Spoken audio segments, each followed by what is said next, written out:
Or was it further jawboning by the PBOC around the role of speculators in the market and the fixing, of course? But something has certainly supported the Chinese currency this morning, as that is also getting a boost. We're at 7.3 on dollar CNH. The euro also in focus because, of course, those Asian moves have certainly sent the dollar weaker.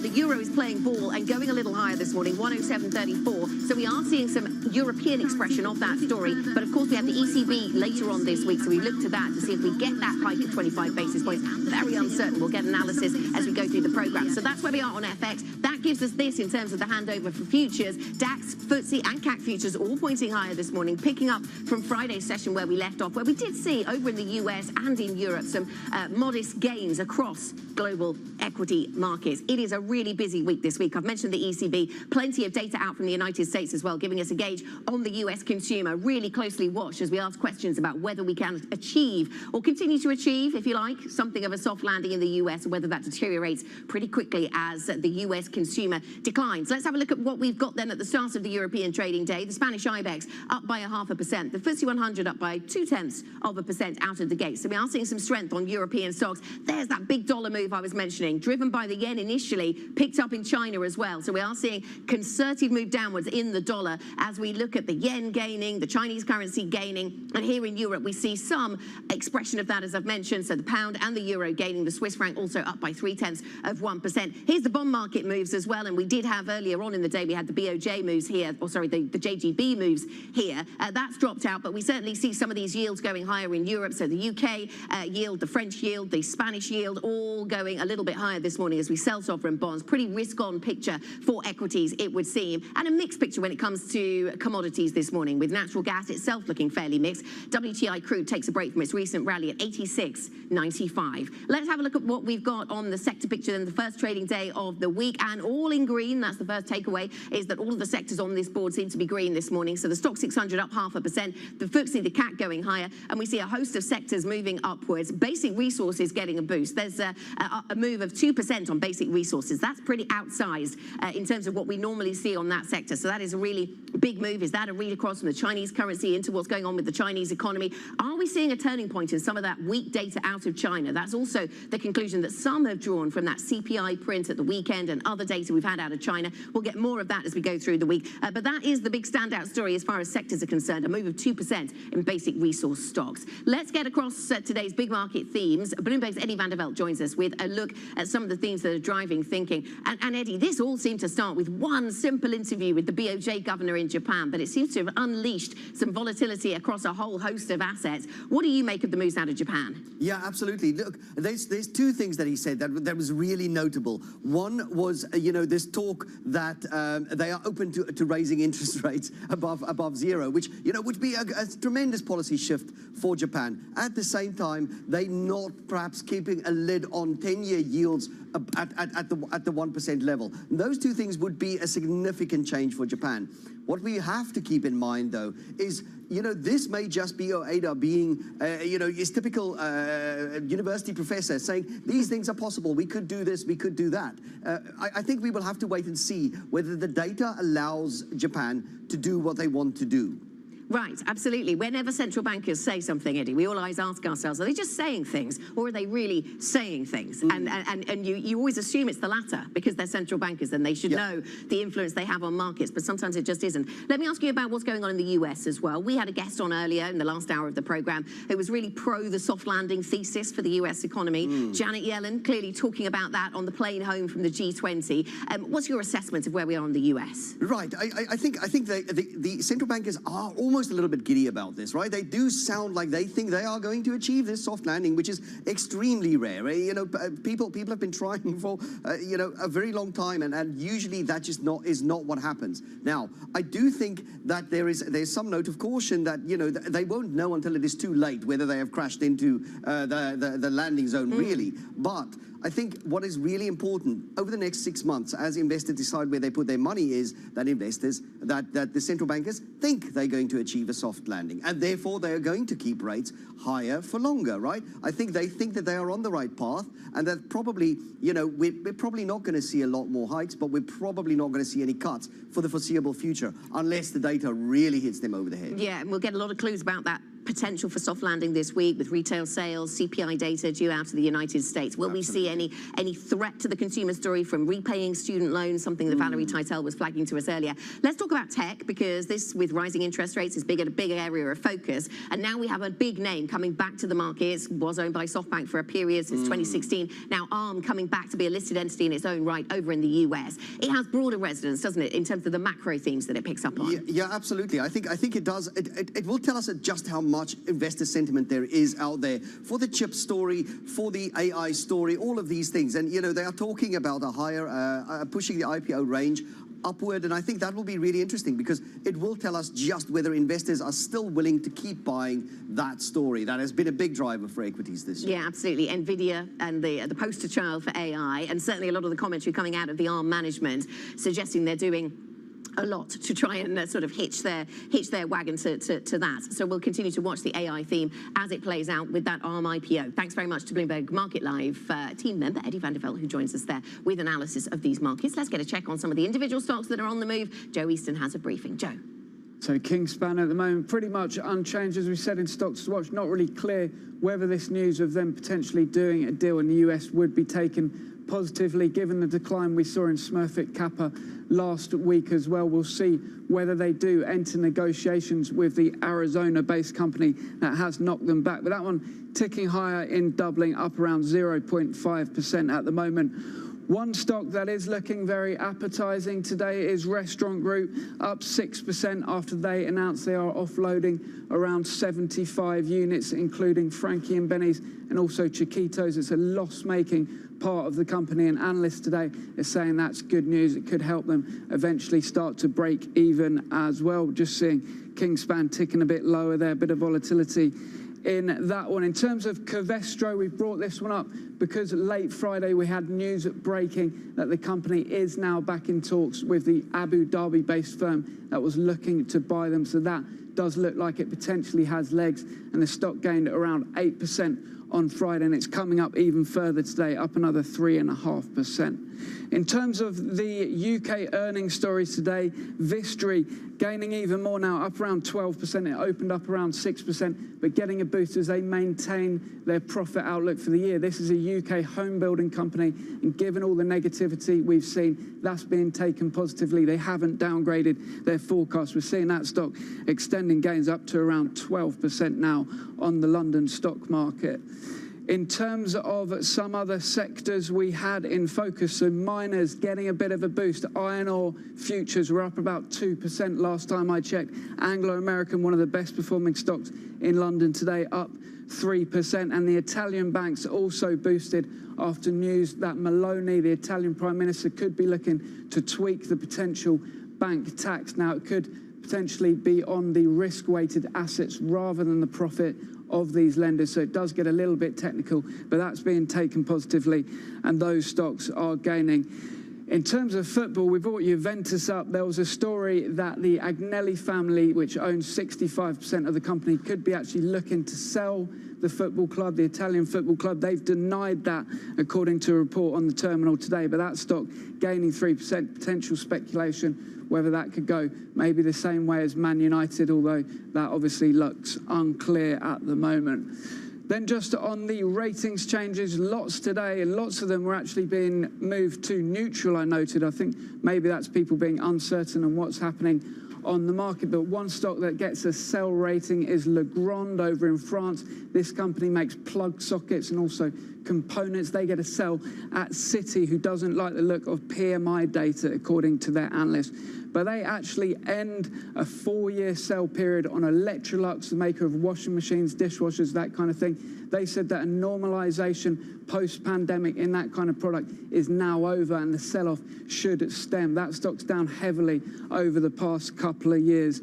And in London, we have Melrose. Now, that one goes to Sector Perform over at RBC. They're a bit of a mixed reaction to their earnings last week. They make plane engine components and all of the other things in the aerospace firm. The earnings didn't get a great reception, so that's down 1% as RBC downgrades. And then Siemens, finally, a couple of ratings changes. Barclays reinstates the stock at underweight, and this is mostly due to their exposure to Siemens Energy, which is struggling, along with the big renewable sell-off. And they also are cut to hold at HSBC. People turning more negative to that one, and Siemens is down 1% on the DAX index. Joe, thank you so much. A lot of movers there. Joe Easton with a comprehensive briefing from our equities team. A lot of movers on the market this morning and a lot of data to focus on this week. Let us get a look at some of the market-moving events that we're focused in on for you. So on Tuesday, we will be getting an update on the average weekly earnings, so the wages story out of the UK. After a record wage growth of 8.2%, economists surveyed by Bloomberg see the August print. They say that it should exhibit some cooling, so we'll look to that tomorrow. Then on Wednesday, we'll get the US CPI report, cooling job markets, and the resumption of student loan repayments in focus. Those should continue to put downward pressure on inflation for the months ahead. And then it's about the blockbuster IPO of the year. Sources tell Bloomberg that the chip designer ARM Holdings will price its shares on Wednesday. Now, Thursday will be its first day of trading on the NASDAQ. Also on Thursday, ECB rate decision is front and centre. That's at 1:15 p.m. UK time, followed by a press conference by President Christine Lagarde. Lastly, on Friday, we get the University of Michigan consumer sentiment data stateside. So CPI, retail sales, UMich, so plenty to focus on when it comes to the US consumer this week. Coming up on the programme, global yields get a boost from JGBs as the BOJ Governor Ueda says ending negative rate policy is an option. More next. This is Bloomberg.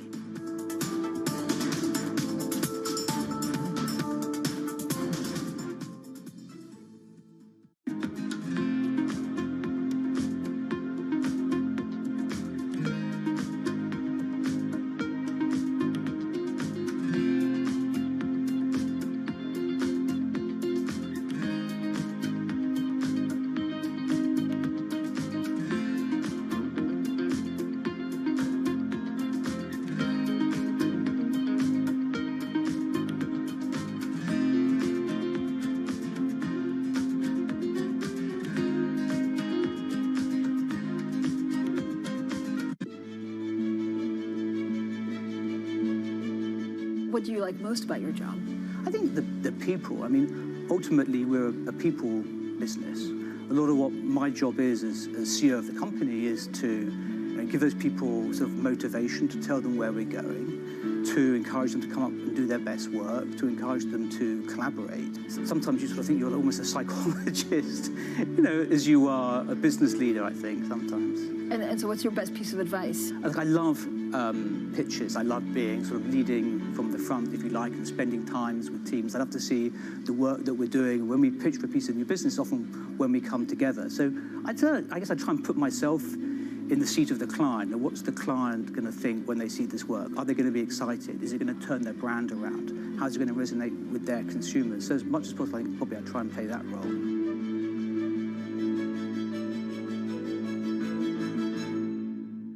Studios in New York and San Francisco. Our expert hosts have the data and analysis about the companies you know and the startups to watch. Plus, the interviews you don't want to miss. Watch Caroline Hyde and Ed Ludlow on Bloomberg Technology. the only daily business show dedicated to tech, right in the middle of the trading action. 12 p.m. on the East Coast, 9 a.m. in the West. Only on Bloomberg Television, your global business authority.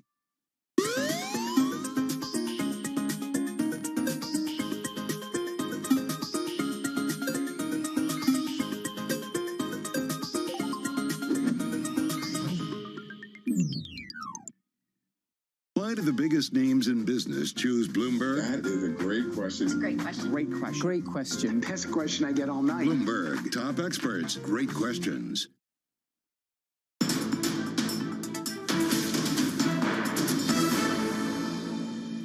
This is Markets Today. We are 13 minutes into the European trading day for this Monday morning, and European stocks are moving a little higher this morning, up by 0.6% on the Stocks Europe 600, as you can see there. So making some gains. Really, a lot of the activity is also over in the FX and the sovereign bond markets, though. In FX markets, we see the yen's a lot higher, the Chinese currency a lot higher. All of this to do with comments we had out from Governor Ueda at the BOJ. That's certainly moving the bond markets over in Japan as well. We see yields going higher, and higher yields seem to be a theme that is leaking into other developed markets to some degree, at least. I see that Italian two-year yields are a little weaker, so not everywhere picking up on that particular trend. Let's talk about global bond markets. Vasiliki Pachirudi joins us, head of EMEA iShares fixed income strategy at BlackRock. I'm very pleased to say she's on set with me here in London. Thanks for coming in, Vasiliki. So let's talk about global bond markets. Clearly, a lot of action in Asia, but this is in the context of a sort of higher for longer rates environment that seems to be the conversation a lot of people are having. Give us your top line then on US Treasuries at this point. Where are you focused on when it comes to your US Treasuries at the moment? Absolutely. I mean, just a little bit of context. We're starting the week with like the first central bank meetings coming up later this week. I mean, we're certainly approaching the end of this kind of relentless hiking cycle. I think the markets must focus a bit more for how long borrowing rates will stay at their peak as opposed to the exact level. The Fed maybe goes one more time. In Europe and the UK, the situation is a little bit more uncertain. But what investors really want right now is to lock in those yields and just like sit on it. There's a lot of interest at the front end. And that's why we see demand for single bonds, funds or ETFs with fixed maturity dates. But really, it is about kind of approaching the end of the hiking cycle. Okay, so that's the big picture. We approach the end of the hiking cycle. And then, of course, yes, the question is how long do we sort of plateau with rates at these recent, related to recent history at elevated levels. So what's your assessment of that when it comes to the United States? I guess we'll get a lot of data on the US consumer, and that might help to tell us how long we manage to keep these rates at these levels. Absolutely. We certainly think that the Fed is going to keep rates higher for longer. They need to be in that restrictive territory, and that's why we are less comfortable with kind of owning duration, particularly as you mentioned on that 10-year point. We think investors will need to demand more compensation for taking that amount of duration. And let's remember, the inflation, even in the US, is still remaining at about that 4% level. So for now, we do definitely favor the short end of the curve, that 2-year point. It's still definitely where you get the best kind of combination of higher yield, but also benefit from those potential shifts that the Fed might have. Okay, so if we think maybe the yields come down in the short end, what about the long end? Some of our conversations recently have focused on whether we might see a steepening of the yield curve, and perhaps that could be driven by supply at the long end. What are your thoughts on the long end? I mean, typically when the Fed is in that kind of pause phase, you would expect that bull stiffening to happen, which is driven by the short end. I don't think this is what we're going to see right now. I mean, the steepening at the moment is driven more by the 10-year point, and that's because of the inflation concerns, but also some of the other things that we saw driving the volatility back in August. So perhaps not that kind of steepening, classic steepening you would expect right now, but personally, I would just sit at the front end around 5%, clip the coupon. Okay, so not necessarily seeing that bull steepening that we might see typically. What about the US consumer? How much pressure do you think the US consumer is under right now? Because one of the things that would drive perhaps appetite for bond markets, maybe across the curve, might be a real decline in the health of the US consumer. How focused on that are you? I I mean, generally, the U.S. growth picture has been strong, whichever way you look at it. I think this week we're going to have the CPI data coming back. Obviously, we've been on a downward trajectory with inflation. We do expect the CPI to come in strong this week. We have a 7% increase in energy prices since July. But again, any data that come in, we have to look at them through the lens of what are the main shocks that have been driving inflation and growth recently. And we think just overall, like, we need to focus on the structural drivers that will keep inflation above 2% and potentially put pressure on the consumer too. Okay, and let's pivot to the European conversation then, and we're going to hear from the ECB. And it's hard to remember a meeting where there's been such uncertainty as to, well, maybe I haven't got a good enough memory. Maybe it was quite recently, but there's a lot of uncertainty as to whether we get a hike at all from the ECB. Which side are you coming down on? Yeah, I mean, the situation in Europe is a bit more kind of constraining for policymakers. Obviously, the growth picture has started to appear to be more bleak. But, our conviction is that probably a hike this week. It's a loose conviction, but it's more about, for them, being more uncertain that they will have the possibility later in the year to take the opportunity and hike if the growth picture deteriorates further. So a loose conviction for a hike this week from the ECB. Because it gives them optionality around cutting later on. Exactly. And the ECB, they don't like surprises, so they really want to keep themselves ahead of the trajectory. Obviously, inflation is above the ECB headline target, and also inflation expectations have been rising in Europe. So we think that they're going to go for this week. Okay, Vasiliki, thank you very much for joining us. Vasiliki Pachaturidi joining us from BlackRock, head of EMEA iShares fixed income strategy at BlackRock. Coming up on the program, VW sputters in the EV race. We discuss the problems facing Europe's largest car maker in China as it loses ground in its biggest market. That conversation coming up next. Our big take story. This is Bloomberg.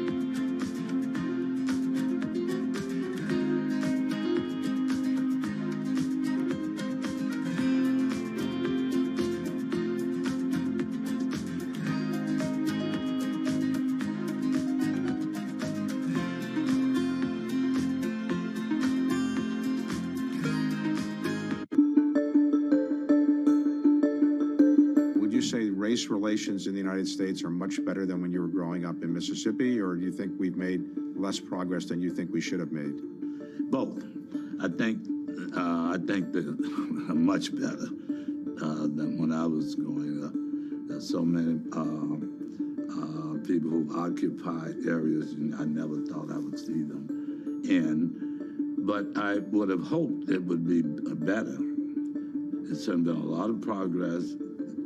And somehow we're in an era now where, in spite of the progress, race relations in certain areas has become very scary.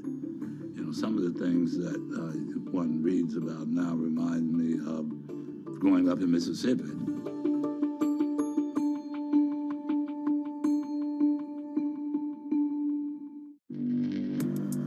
Access the financial world on demand. Hear from leading economists, policymakers, and industry experts via live and on-demand webinars, only from Bloomberg. Start exploring to see what's moving the markets. Visit Bloomberg.com/webinars.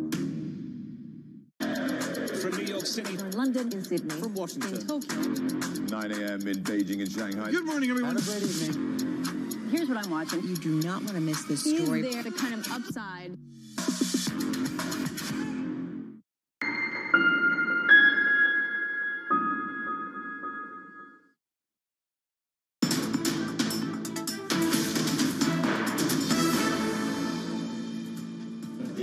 China, the market development is not as strong as we expected a year ago. But I'm very optimistic that also the Chinese market will have a comeback. And therefore, it is important to prepare ourselves to be there.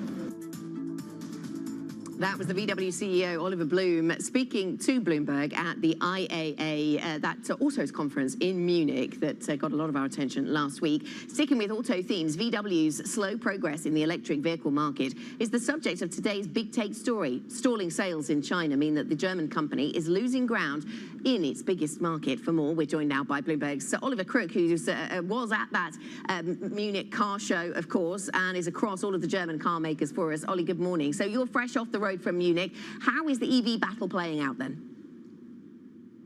Right, when you think about the future of this industry, there are really three categories that are going to dominate this, right? It's the transition to EVs, it's also the software, all the digital side of the car, and also the Chinese market, the biggest market on the planet for automotive, right? And for Volkswagen, it's really struggling in all three of these categories. The EV tech is not where a lot of the Chinese competitors are, certainly not at the right price point. The software, they've had all kinds of issues with their in-house software development, which means they're now having to partner with others. And then the third, in China, they're losing the market share in China with BYD overtaking them this year, and BYD selling only EVs. So really a decisive advantage. What was interesting was to see it play out in Munich, in the center of the city of Munich, where you had the great big Volkswagen stand, and right across from it you had BYD really saying, hey, we're pushing into Europe. So I asked the Volkswagen CEO how he felt about the competition on his home turf.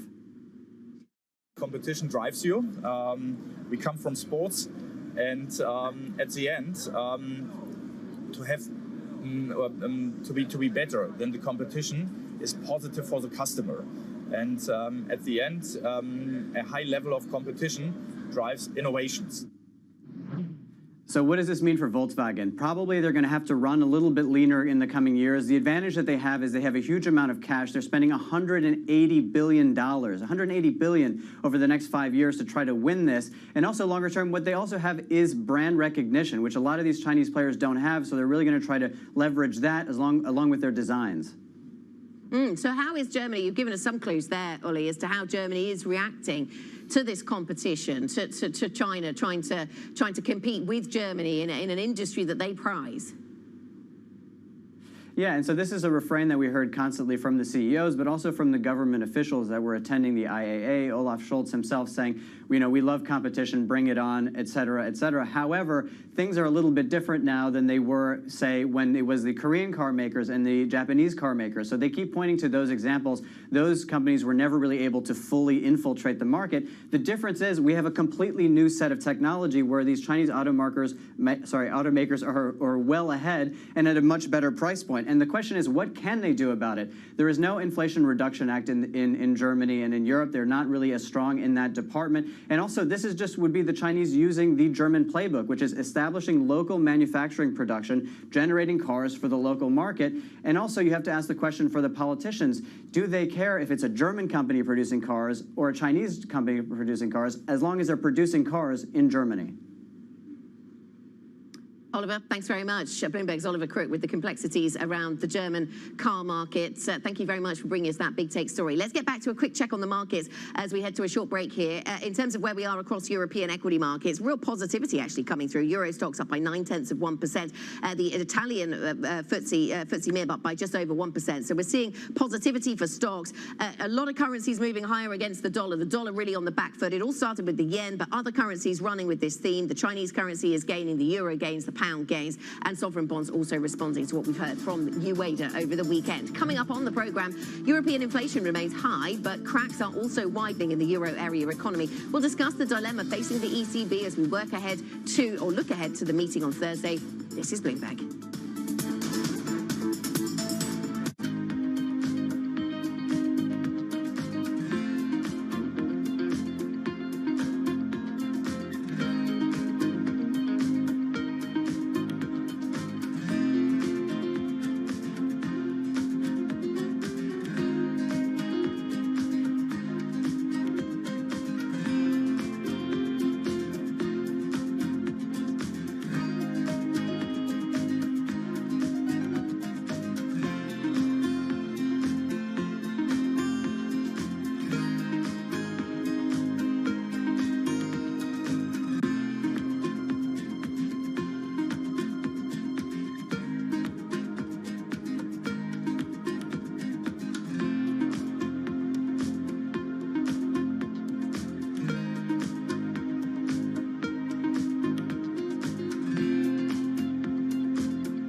politics. We're not going to be relying upon countries whose values we don't share. To the world of business. It's all about corporate power at the end. Balance of Power, live from Bloomberg's Washington headquarters. We couldn't be more excited what's in store for you. How long will it take? How many years? Why don't we take this one day at a time? Good luck. Everybody has a perspective. Every weekday at 5 p.m. Eastern Time. Join hosts Anne-Marie Hordern. It's the one area, really, of bipartisanship. Well, I think we're getting more, but that's optimistic. And Joe Matthew. The debt ceiling is looming. How close are we going to get to the line before you start to worry? Alongside Kaylee Limes. The door was open for regulators to do more, and that puts the Fed between a rock and a hard place. As they deliver news. This is such an important economic issue. He's no longer trying to run away from that. Really blew some minds. Insight. We can both invest in law enforcement and also make sure that communities feel safe in their own skin. And analysis. I think your audience will get this more than most. This is not the Republican Party that you know. It allows him to do what he did so successfully in 2020, which is run against crazy. From and about politics' biggest power players. This was the zombie case, and it's now more than well alive. That's for sure, with two more potentially to come. I'm willing to have this battle. It is vitally important. This is the intersection of Washington and Wall Street. Bringing people directly to the decision makers that impact your investments and your life. Balance of Power, every weekday at 5 p.m. Eastern, only on Bloomberg, your global business authority. Markets count down in Europe from the financial centers of the world. Bloomberg Markets European Close with Guy Johnson in London and Alex Steele in New York. Real-time numbers, real-time analysis. Weekdays.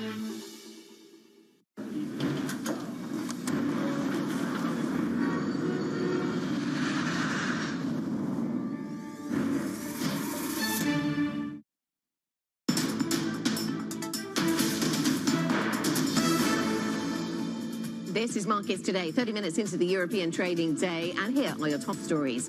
The yen and global bond yields rally after the BOJ governor says ending negative interest rates may soon be an option. The onshore and offshore yuan post their biggest gains since March as China escalates its defense of its currency. Plus, President Biden and other G20 leaders look to reinforce ties with Chinese President Xi, absent from the group's summit in India.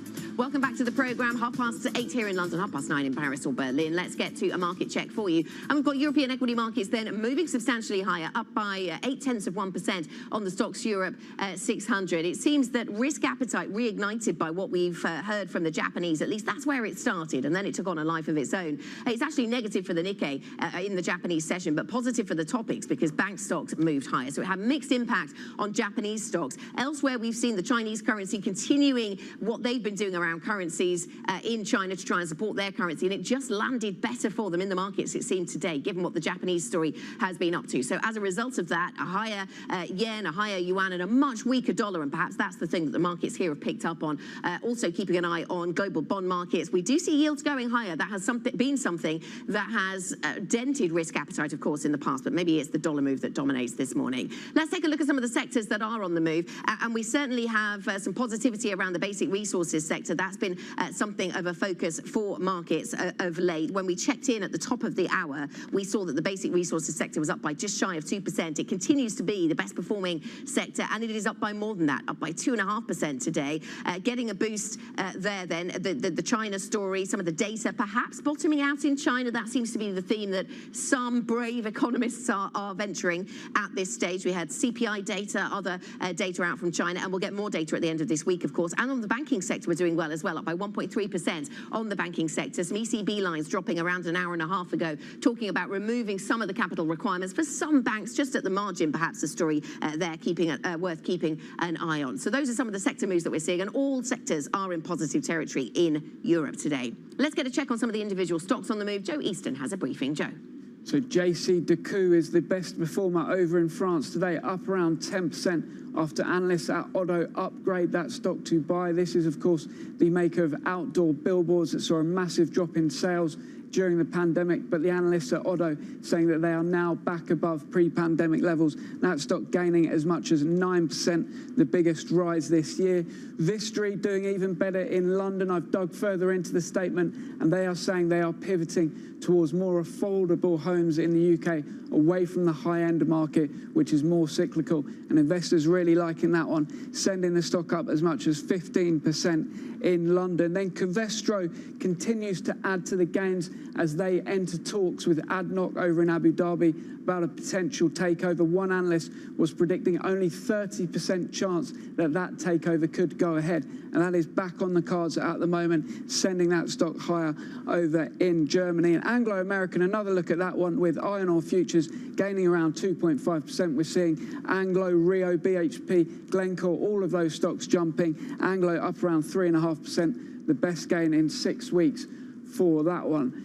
In terms of the stocks declining, it's got a feel around declining orders. All the companies that are currently seeing declining order books. Siemens gets an unlikely underweight rating, the only sell rating on that stock over at Barclays. They initiate on that firm, and they are saying that the orders are peaking for the German giant. Ørsted, we can't stop looking at that one, down a third since that massive profit warning linked to their US business and potential write-downs there, down another 2% today, not doing well and not great for the Danish state, which owns around half of that company.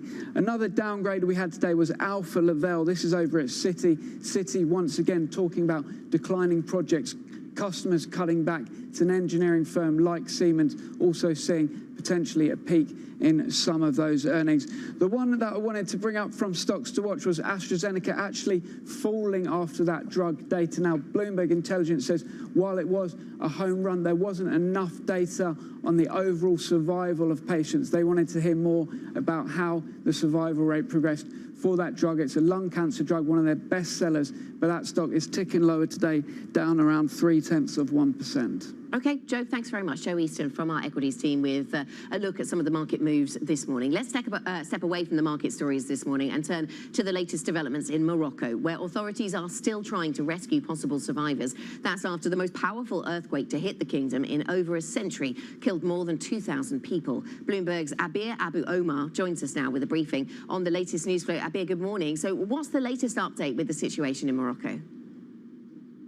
Morning, Anna. So yes, I was just in touch with our reporter who's covering the earthquake aftermath in Morocco, and he was telling me that the situation still is the same. Rescue teams are finding it complicated to get to the epicenter of the earthquake, and that's because it's a mountain area that hit that hit Morocco about 75 kilometers away from Marrakesh. So far, the death toll is 2,000 casualties and more than 1,400 people critically injured.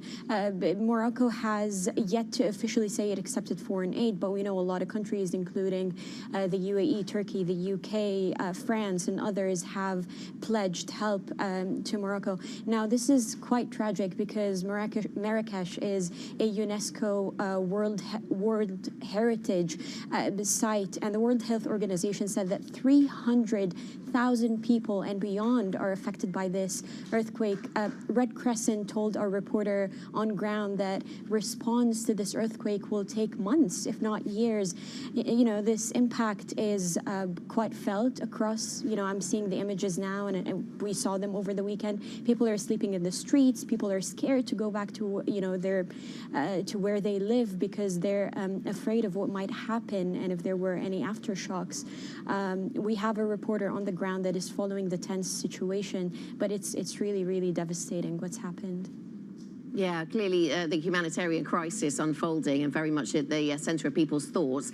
Thinking about the global economic agenda, there were meetings supposed to be happening in Morocco, annual meetings of the IMF in Marrakesh in less than a month. Do we have any news on what's set to continue or not? So the IMF and the World Bank have come up with statements saying that their sole focus right now is on the people of Morocco. It's on the people of Marrakesh that have been affected. No news yet on whether the annual meetings will go through in less than a month now. So we have a statement from the IMF that came out coinciding when the director was in the G20 summit in New Delhi, saying that following the earthquake, we express our full solidarity with the Moroccan authorities and people, and that the IMF and the World Bank will mobilize the technical and financial tools and assistance to help the people of Morocco overcome this tragedy. Now, Morocco has come up with a 3-day mourning period. We don't know if there will be any coming news from the IMF about the annual meetings that are supposed to happen early or mid-October. Abia, thank you very much. Bloomberg's Abia Abu Omar with the latest on the cleanup activity taking place in Morocco following the devastating earthquakes there. Let's step away from that story back to markets, and a big focus for markets is going to be the ECB rate-setting meeting taking place on Thursday. Officials will debate a quarter-point interest rate increase on Thursday, a decision which markets and economists think could go either way. Let's get a briefing now. Bloomberg's Maria Tadeo has been across this story for us for many years, of course, and most recently updating us on those comments from Klaus Knott and thinking about where we go at this meeting. Is this the end game for the ECB or not? I guess it could go either way, Maria. Yes, Anna, it is a very difficult question to answer. Actually, if I had the answer on the Monday morning, I think, well, maybe I wouldn't even be here. But Anna, when you look at this decision, of course, it is tight. It is a closely watched decision. Obviously, we've seen the market sentiment flipping pretty much on a weekly basis. I'm thinking of calls from Morgan Stanley, Deutsche Bank, revised to now saying there is a pause, or they expect now a pause, although Deutsche Bank does say a pause doesn't mean it's a peak in rates. And then when I talk to the ECB watchers that I normally do on the days prior to that decision, frankly, they tell me it's split, and I hear arguments based on data points that could go either way. And again, this is a tight decision and a very difficult conundrum for the ECB to walk. The fundamental question, when you listen to the logic behind it, it's the transmission. Ultimately, the European Central Bank will have to decide whether, if you put together all of the rate hikes, and this is the most aggressive to date, and you believe that transmission is working strongly enough to bring down inflation back to target around 2%, then maybe that would call for a pause in addition to the very weak economic data that you see. If you do not believe the transmission is there yet, then that merits another rate hike in a few days from now. So yes, it's a very tight call, and one that we're probably going to have to wait for that press conference to find out really what happens, but also the framing around it. That decision will also be key, not just in terms of monetary policy, but also the road ahead that the ECB would like to present. Yeah, absolutely. So a lot will depend on the long and variable lags and your assessments of them in a European context, and also that the deteriorating data that we've seen. Now, meanwhile, the European Commission is expected to release its macro forecasts for the euro area. What can we expect there? Yes, Anna, and they're also updating their forecasts, and they're not the only ones, because remember, the European Central Bank will also update their economic forecast on the Thursday, and that will be crucial, again, when it comes to setting the narrative from Thursday on. I think when you look at the Commission today, there's two numbers, obviously, that everyone is watching out for. One has to do with economic growth for the euro area. Particularly, a lot of attention will be paid to German GDP. We've seen data coming in now for almost 6 weeks, weaker than expected, not just the manufacturing story, but also becoming entrenched too in some of the weakness in services. And then, of course, you have to look at CPI. Is there going to be an endorsement of the European Central Bank? Is this a commission that says they believe the actions of the ECB will take inflation from back to target, or actually will they question the fact that inflation is going to stay more persistent and stickier than expected? So a lot of this perhaps helping to shape the narrative into Thursday, although I would say the focus for the market will really be about the medium-term forecast presented by the ECB on Thursday that would accompany that decision coming from the Governing Council. Thanks so much, Maria. Bloomberg's Maria today with the briefing ahead of the ECB meeting. She joined us from Brussels. Of course, she'll be across that ECB meeting when it takes place on Thursday. Coming up on the programme, one of this year's biggest IPOs could get even bigger, with SoftBank's chip design unit, ARM, looking at raising its price range. That's raising from lowered expectations. Expectations have been higher than this. It's a complex picture. We'll paint it for you later. This is Bloomberg.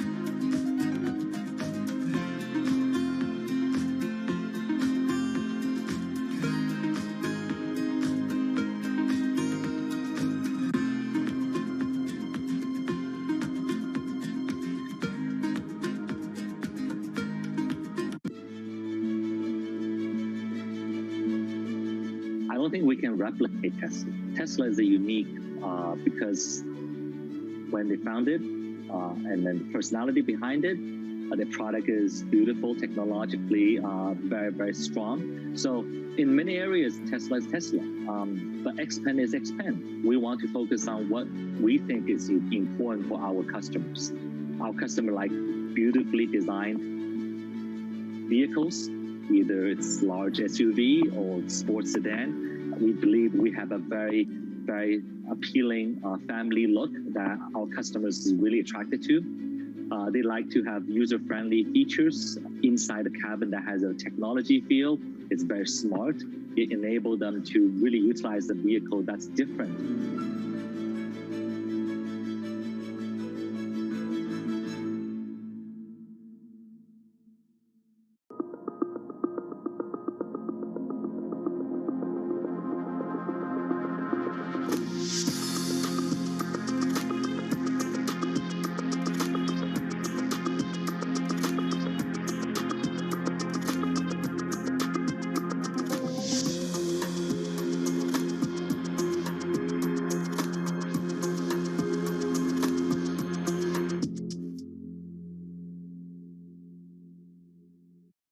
Good morning. This is Bloomberg Surveillance on TV and radio. Welcome to Bloomberg Markets, China Open. Good morning, everyone, and welcome to the Pulse.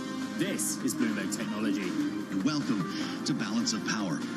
This is Bloomberg.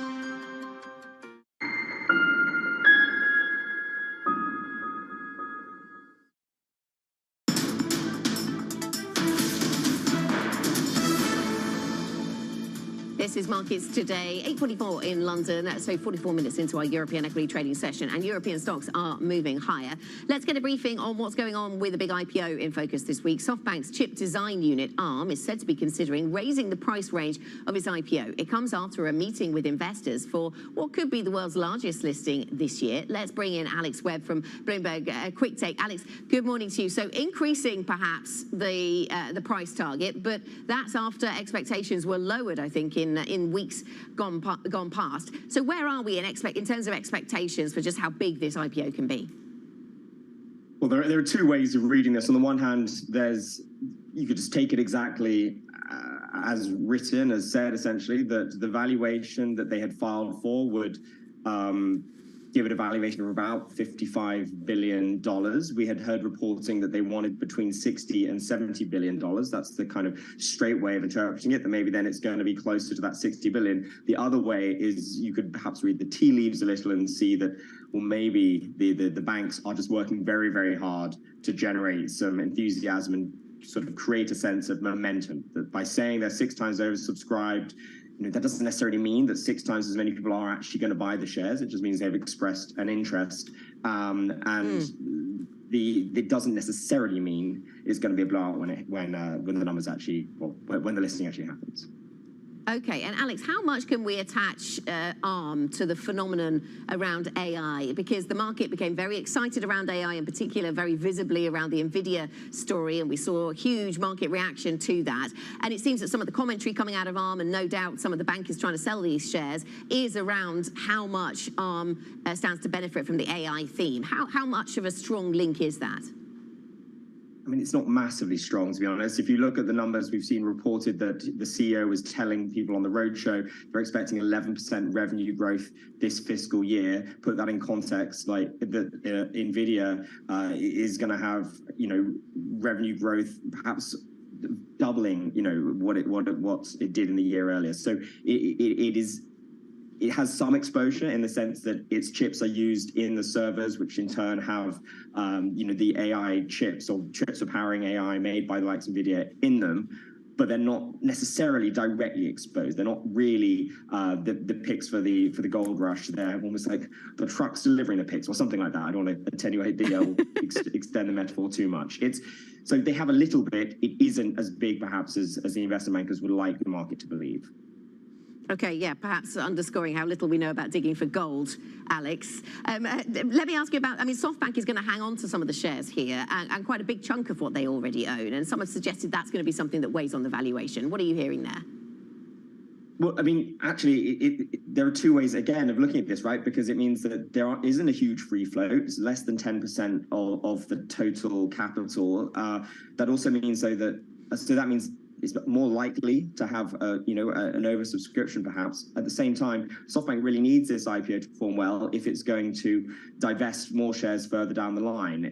It looks likely that the value that it paid for an internal reallocation of the shares, it's unlikely to hit that valuation. So there's a lot of work that needs to be done for the SoftBank to really make the returns that it wants to get. The interesting thing is, NVIDIA tried to buy ARM a year or two ago, and that was blocked by regulators. That was partly denominated in NVIDIA stock. SoftBank would have received NVIDIA stock. The value that stock would be worth today would be north of $80 billion. So it's a bit of a blow to SoftBank, and that's clearly why they want to get this punchy valuation. Yeah, you're in the UK. I'm here in the UK, Alex. ARM is based in the UK, and some have described it as a big disappointment for London that it hasn't got this listing. Was it ever realistically ever going to come back to London? I mean, given the performance of the past 2-3 years, it would have seemed highly unlikely.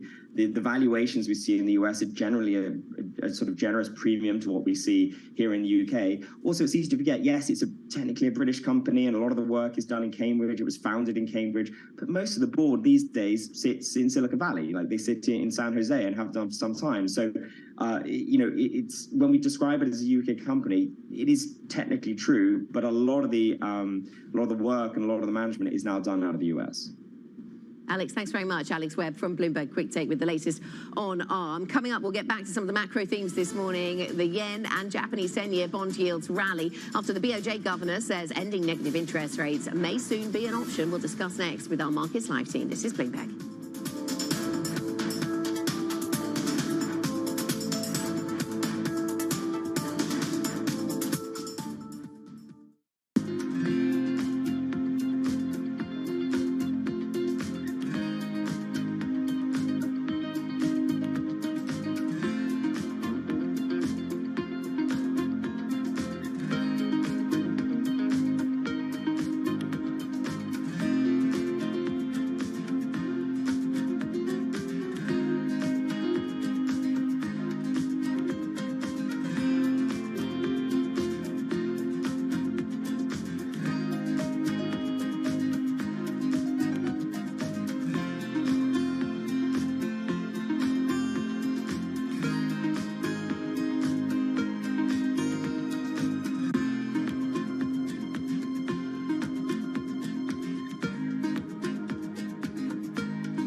Sports and money. They've always gone together. But never before have sports been so massively influential and as lucrative as they are today. NFL, NBA, none of them were what they are today when they were born. There's leagues that are being thought of and built every day. New teams, new leagues, new business models, even entirely new sports. I never in a million years would have thought this is what my life would be like. We set out to find what's happening and what's about to happen at the nexus of business, sports, and culture. Getting involved from a business perspective was something that was very natural and an easy transition for me. From the pickleball courts of Arizona, to the kabaddi tournaments in India, to the cornhole boards at your local tailgate. This is what's next in sports.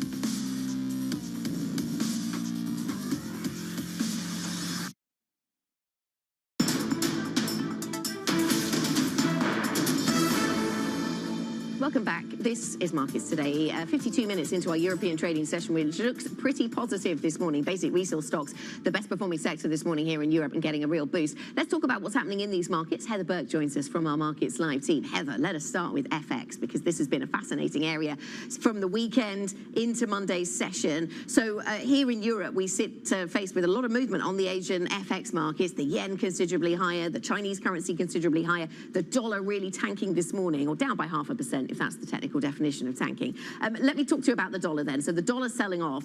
Is this just all about the yen, or is it a broader theme? I think it's a broader theme. I mean, you just had 8 weeks of relentless dollar gains. It was getting to an overbought position.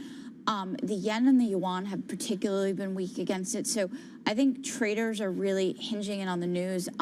In Japan, you had some comments from the Bank of Japan governor for some scenarios that maybe we could see some tightening, some more tough monetary policy.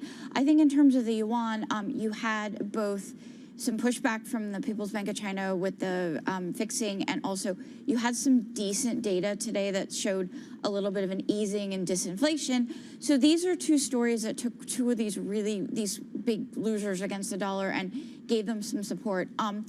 I think it's too early to say that the dollar rally is over. You've got CPI on Wednesday, and that's supposed to show headline inflation picking up again. A lot of it's higher energy prices. I think you would have to see, there's very little in that will be a dollar negative event. And also there's a possibility with the ECB on Thursday that they may hold, and that also could provide some dollar support. So today's definitely, the moves make sense, but there's still a lot of event risk this week that could provide further dollar support. Absolutely. So a lot of people looking at the moves today and thinking, well, you know, this is significant. We've heard a lot from the BOJ over the weekend. We worked that into our thinking, but at the same time, waiting to get clarity on CPI, retail sales, and all the other clues out of the US and indeed the ECB meeting. So in terms of looking at the sectors today, what do you see around the sector story that interests you? I mean, we've got basic resources doing really well, up by 2.7%. Tech not doing all that well today, but tech has been a big focus, I know, for you of late. What are the themes that stand out? I think miners' gains today, a lot of it plays into that China positive story. That has been a big factor in that sector. It's still one of the biggest decliners year to date. Tech, we've seen a big sell-off, especially in the U.S. We've seen rising bond yields. We've also seen China banning some iPhones in government departments that really weighed on Apple. This week is going to be a big focus. Apple has its new product, new iPhone 15, things like that. They're going to be heading for higher priced items. So I think that's going to be a really big test. If you think of Apple as a bellwether for big tech, that is going to be a big test to see if we can get some more momentum back in tech, which we saw a bit of a turn at the end of last week. Yeah, and definitely the lines out of China around Apple last week were really dominating, weren't they, to the downside, and actually weighed on sentiment for the overall stock markets. What about the US consumer? We'll get a lot of data on that front, won't we, this week? And I know our Markets Live survey has been asking whether the US consumer is about to hit a wall. Yeah, I mean, that was a pretty bearish survey. You know, over half see the personal consumption, worsening in the first quarter. The consumer really has propelled the U.S. rally, but we're seeing cracks. We're seeing credit standards tightening. We're seeing gas prices rising. We've seen a lot of consumers go through their stimulus saving. And if the consumer starts to weaken, that's really going to question the soft narrative landing that has really helped support U.S. yields and the dollar and assets in general. So, yeah, we have retail sales later this week. That will be a clue to see if we're going to start seeing some slowdown. Okay. Also, student loans repayments picking up, and that's a big thing that could propel some cracks. Absolutely. Our colleague Valerie Tysell flagging that to us earlier in the programme. Heather, thank you so much for joining us. Heather Burke from the Markets Live team. Remember, you can get up-to-date analysis from Heather and the MLive team. You can go to MLive Go on the Bloomberg terminal. Markets on the move, FX in focus. This is Bloomberg.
brainchild of Apollo CEO Mark Rowan. In January, Apollo closed its $11 billion all-stock merger with Athene Holding. It had already owned 35% of the insurer.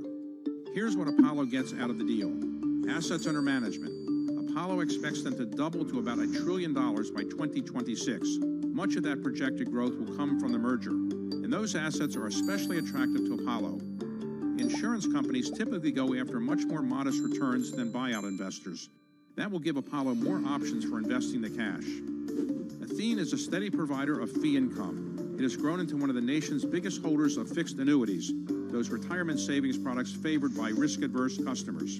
The merger will also allow Apollo to simplify its governance. It gave up its dual-class share structure and adopted a one-share, one-vote plan. The hope is that will eventually lead to Apollo's inclusion in the S&P 500. The names that move markets are on Bloomberg. There's a complete change in the labor market. There's a complete change in the energy future that we are facing. Under tightening would be a worse mistake than over tightening because we can course correct that. The question is whether we need to increase the pressure or just keep pushing. We've been getting good news. We just have to keep getting good news. Nobody covers business like Bloomberg, your global business authority. This month, Bloomberg brings you the latest from China's 14th Annual National People's Congress, including China's COVID recovery, economic outlook, and geopolitical tensions. Continuing coverage this week on Bloomberg. Get your fixed income fix. Watch Bloomberg Real Yield every Friday at 1 p.m. Eastern, right here on Bloomberg, your global business authority.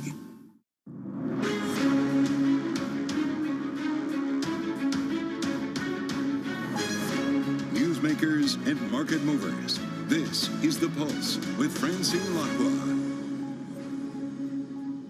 Well, good morning, everyone, and welcome to The Pulse. I'm Francine Lacqua here in London with the conversations that matter, and here's what's coming up on today's program. The yen and the yuan strengthen, halting the dollar rally after comments by their central bank propped up Asia's worst-performing currencies. Morocco searches for survivors after more than 2,000 are confirmed dead in the country's most powerful earthquake in over a century. Plus, President Biden and other G20 leaders look to reinforce ties with Chinese President Xi absent from the group summit in India. So it's going to be a busy week in terms of central bank monetary policy and, of course, in terms of what we can see currencies doing. For the moment, we're seeing European stocks up on optimism that China's economy may be stabilizing. There's also wagers that the U.S. will curb inflation without hurting growth. Now, the dollar actually halting a four-day rally as Japanese yen and Chinese yuan rallied after remarks by their central banks did prop up Asia's worst-performing currencies. Let's also have a look at what ARM is doing. Now, there's big sentiment test for equities this week with the ARM IPO. This is a big one. And we're also hearing, or we have been briefed, actually, that they could be looking at raising some of their offer, certainly the price of their offer. There are signs that it's turning positive after the offering size and valuations shrunk, but how markets absorb this offering will certainly be a test. Then two other things we're watching out for: yuan, that renminbi rebounding from a 16-year low. This is after the People's Bank of China said the Monday daily fixing is stronger than expected by a record margin and warned of action to correct one-sided moves in the market wherever it's needed. And then we'll, of course, look at Japanese yen, the yen extending gains to more than 1% against the dollar. The BOJ Governor Ueda telling one of the newspapers that there may be sufficient information by year-end to judge if wages will continue to rise, which is a key factor, of course, in deciding whether to pare back its super easy policy. And you can see the Japanese 10-year yield hitting 0.7%. So to discuss all of this, let's get straight into the markets with Bloomberg M Live's Eddie van der Walt and Citi Global Equity Strategist Beata Manthi. So thank you both for joining us. Beata, I mean, it's a big day. It's going to be a big week. Of course, central bank monetary policy, left, right, and center. There are noises in actually thinking that we could be on a better footing ahead. Absolutely. So Over the past few weeks, there's been a mixed message coming from the macroeconomic news. So the market was a bit confused, and we've had this battle between bad and good news, right? Therefore, the market hasn't done that much, perhaps just trended a bit lower. And going forward, I'm afraid we are going to be in a similar situation. However, we've just started the week on a very good footing, and this dollar weakness is definitely a bull case for risk of markets. And let's see what the week brings in terms of monetary policy meetings and decisions. Yeah, it's going to be a big week, certainly, for the European Central Bank, which we'll get to in a second. Eddie, I guess the question is, how do you match the fact that Janet Yellen is expecting a softer landing, or certainly less likely to be a recession, and all the indicators are pointing to the same, but you still have a softening consumer spending? You're definitely seeing a little bit of a soft spot, right? We're seeing that in PMI numbers in Europe, and we're seeing it feed through in the US as well. I think, though, that policymakers will say, hang on a second, the data goes up and down. It just shows that we're seeing a little bit of slowing. And I think, but I think overall central bankers, you get this sense that they are just a little bit giddy. They're just a little bit excited. They think they're going to pull off the soft landing. Now, whether or not that's right, that does decide how investors will need to position, because it does mean over the next 6 months or so, they are going to have to, investors are going to look at central banks and know that central banks are probably going to keep the course perhaps for too long. So what does that mean in terms of how you look at this? Yeah, so I think all dollar. It is all. It's a little bit all dollar, right? But I think particularly the US is much more likely to pull off the soft landing than anybody else, and I think investors are on board with that idea. But that still doesn't mean that they're going to pull it off exactly. I think you've got to assume that they've pushed rates higher. Now they're going to keep it there for longer, and they're going to look through any short-term data points and probably stick to that path. I think it will have to be a pretty strong readings for them to, in the next 3 months say, hang on a second, we've got to rethink and we're going to start cutting again. But Beata, how much do you worry about consumer spending in the US? And of course, the longer the rates stay high, the bigger effect you're going to see on the economy and on the consumer spending as well. For now, the data is showing us that they are relatively strong, and we think going forward, so the rates staying high for longer, that's the bad news, but let's concentrate on the good news that we are very close to the last hike coming through. I mean, Citi has also revised your Euro area GDP growth forecast. Yes. Is it harder actually setting monetary policy for Europe than it is for the US?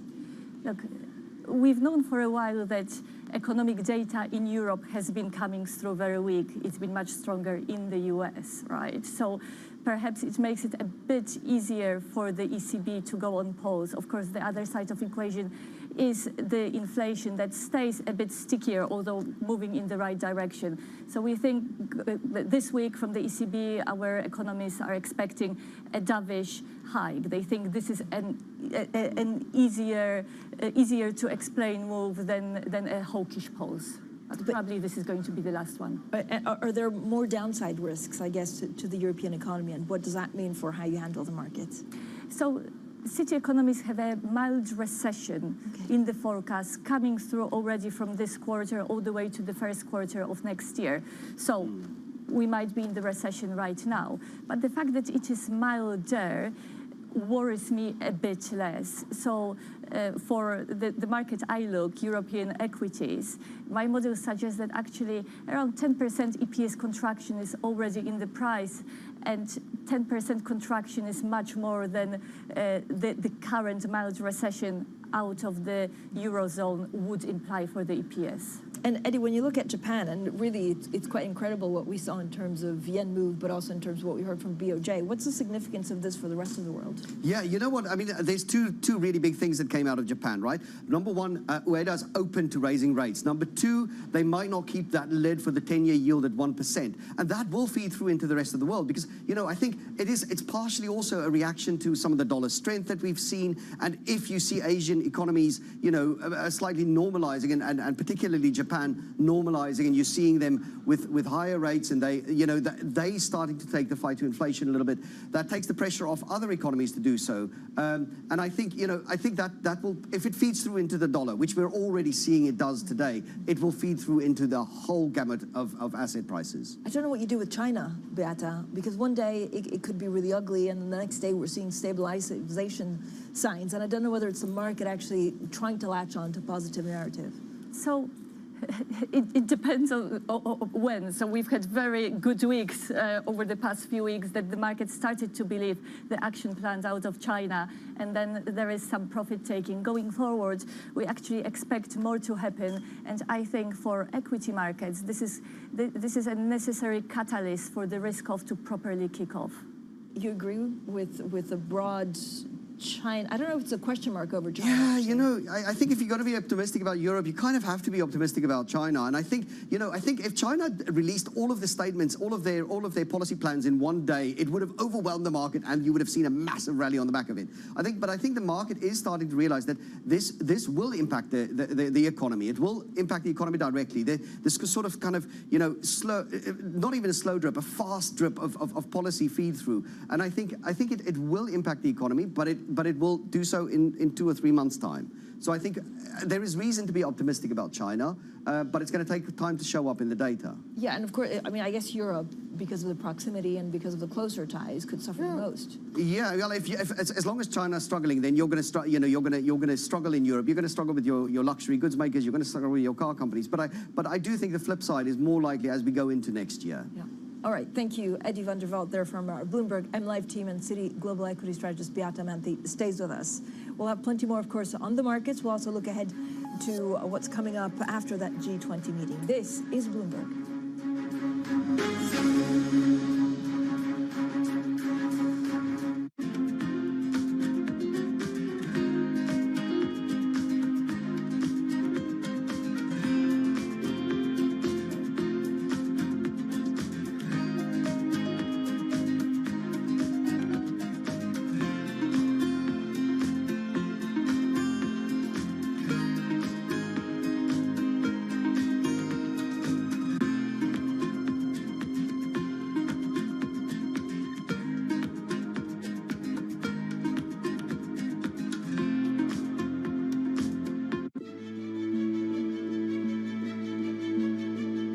What do you like most about your job?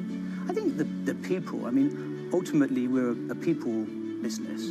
A lot of what my job is as CEO of the company is to give those people sort of motivation, to tell them where we're going, to encourage them to come up and do their best work, to encourage them to collaborate. Sometimes you sort of think you're almost a psychologist, you know, as you are a business leader, I think, sometimes. And so what's your best piece of advice? I love pitches. I love being sort of leading from the front, if you like, and spending times with teams. I love to see the work that we're doing. When we pitch for a piece of new business, often when we come together. So I guess I try and put myself in the seat of the client. And what's the client going to think when they see this work? Are they going to be excited? Is it going to turn their brand around? How's it going to resonate with their consumers? So as much as possible, I think probably I try and play that role.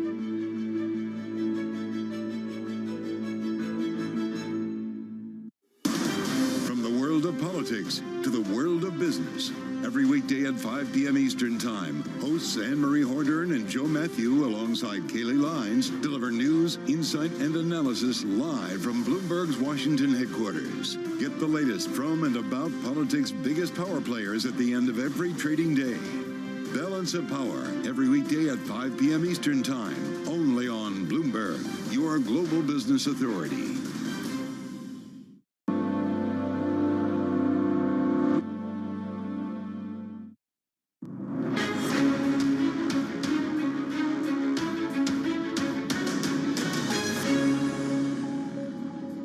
Conversations that matter, the insights you need. This is The Pulse. I'm Francine Lacqua here in London. Now, Tesla actually rising over 4% as Morgan Stanley has upgraded to overweight.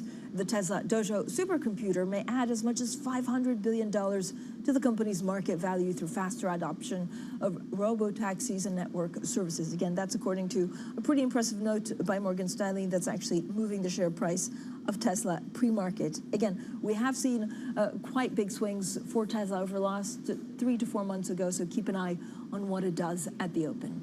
Now, switching also to the U.S., we've had comments from Treasury Secretary Janet Yellen that she's feeling confident that the U.S. will be able to contain inflation without inflicting major damage on the job market. Now, still with us, Citigroup's global equity strategist, Beata Manthi.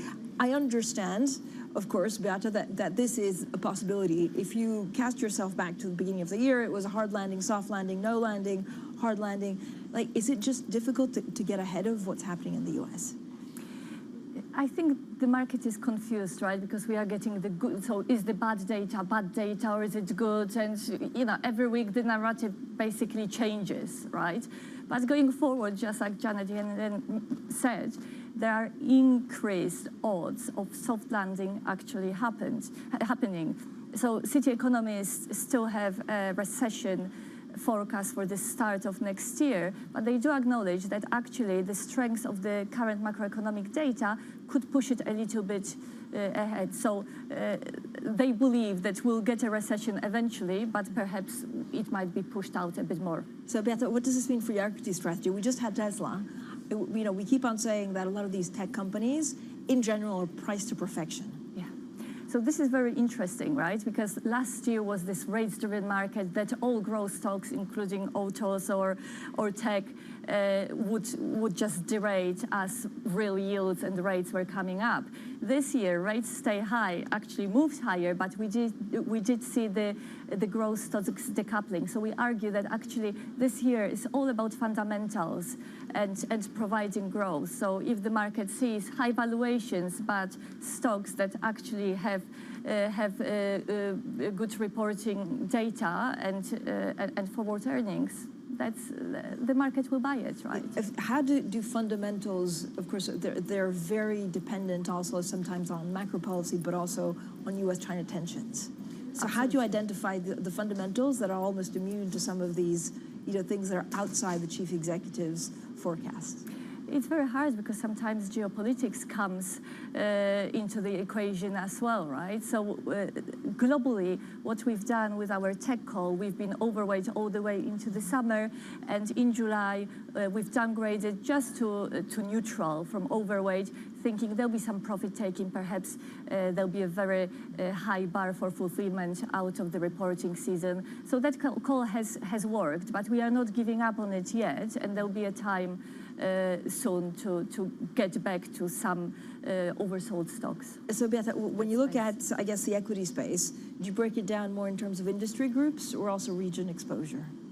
I think it's both, but what has been driving the markets the most is really these clusters, right? So we split the market into cyclicals, into defenses, and into growth. So the previous outperformance of the US from more or less start of the year all the way into the summer was basically because the market was going for quality, and there is 50% of the market in quality. So it is about the sector weight. While Europe, on the other hand, has 50% of cyclicality, and a lot of it is in deep value cyclicals. That was not bid for yet, but if the soft landing narrative continues, of course, the most obvious market to buy is Europe and emerging markets as well. Is there anything to do with Japan right now, given the shift in policy that, I have to say, surprises the markets a lot of the time? Absolutely. So Japanese market is one of the most sensitive markets to the moves in yen. So what has happened today, how it influences the yen, can impact the market performance. Right now in our global allocation, we are underweight. Our Japanese strategies are worried about the recession. But again, if the recession doesn't happen, then of course I can actually think about more buys than sells in global equities. You also mentioned the emerging markets. Is there any country right now that looks attractive, cheap and attractive? So the deep value markets, of course, full of commodities like Brazil look very attractive. So we are overweight there. We are overweight in South Africa, which is a bit of a mixed market. But we are also now overweight China because we do think that more will come out of China. And, it doesn't necessarily need to be enough to push the economy into the big expansion. So we think that these deep value cyclicals, like basic resources that nobody wanted to buy year to date, has the biggest scope for outperformance if more comes out of China. I was going to ask about basic resources and energy. Yes. So would you do the same as energy? Maybe now's a good time to come back in? So we are neutral energy, overweight basic resources, and that's basically because we have more capacity of forecasting demand, whether we are right or wrong, than supply actions out of all markets right now.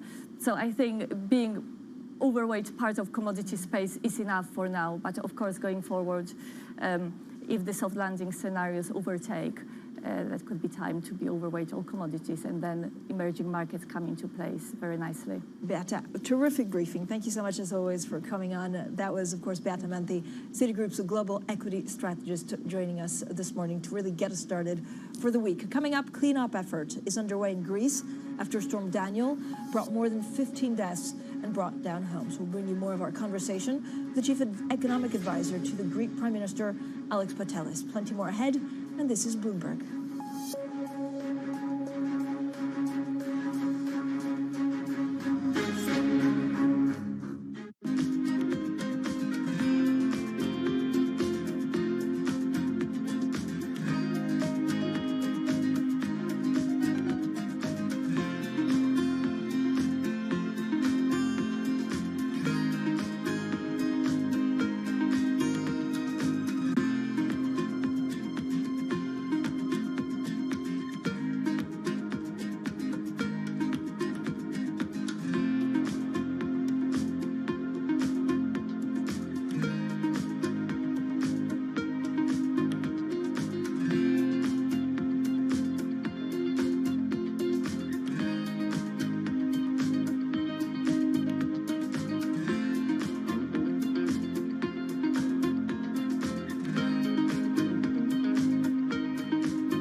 Race relations in the United States are much better than when you were growing up in Mississippi, or do you think we've made less progress than you think we should have made?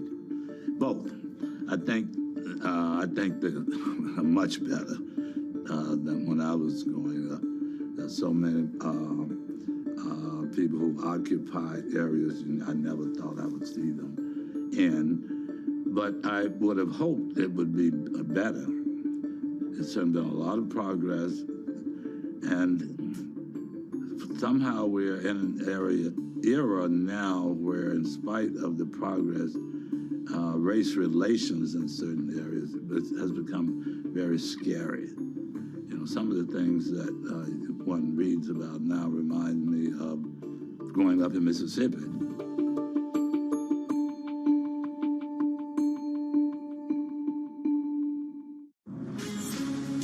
From the beating heart of global finance, economics, and politics, and wherever newsmakers are moving markets, Bloomberg brings you conversations that allow for deep discussions and important insights. How has that shaped your strategy for the bank? Is this a new normal? Is this like a catalyst? Do you think we're in a new phase for dividend policy overall?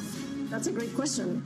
I'm Francine Lacqua, and this is The Pulse, every weekday at 9 a.m. only on Bloomberg. Bloomberg covers the world with unmatched reach and resources.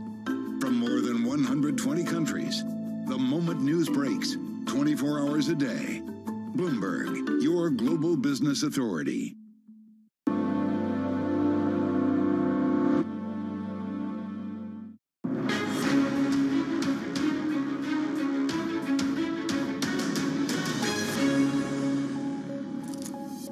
Now let's turn to Morocco, where authorities are still trying to rescue possible survivors. That's after the most powerful earthquake to hit the kingdom in over a century killed more than 2,000 people. Well, Bloomberg's Abir Abumar joins us now. Abir, so what's the latest update with the situation? Morning, Francine. So yes, we're in touch with our reporter on the ground who is updating us minute by minute of what is happening in Marrakesh and nearby areas. So as you mentioned, more than 2,000 people have been killed so far, 1,400 critical injuries, and rescue teams are still trying to find more victims of the earthquake. So, you know, it's a little complicated because the epicenter of the earthquake happened in a mountain area, but the government has deployed specialized rescue teams, engineers, logistics experts, and even the military to nearby areas. Now, again, The rescue situation is a little complicated because of where the area is, which is 75 kilometers away from Marrakesh.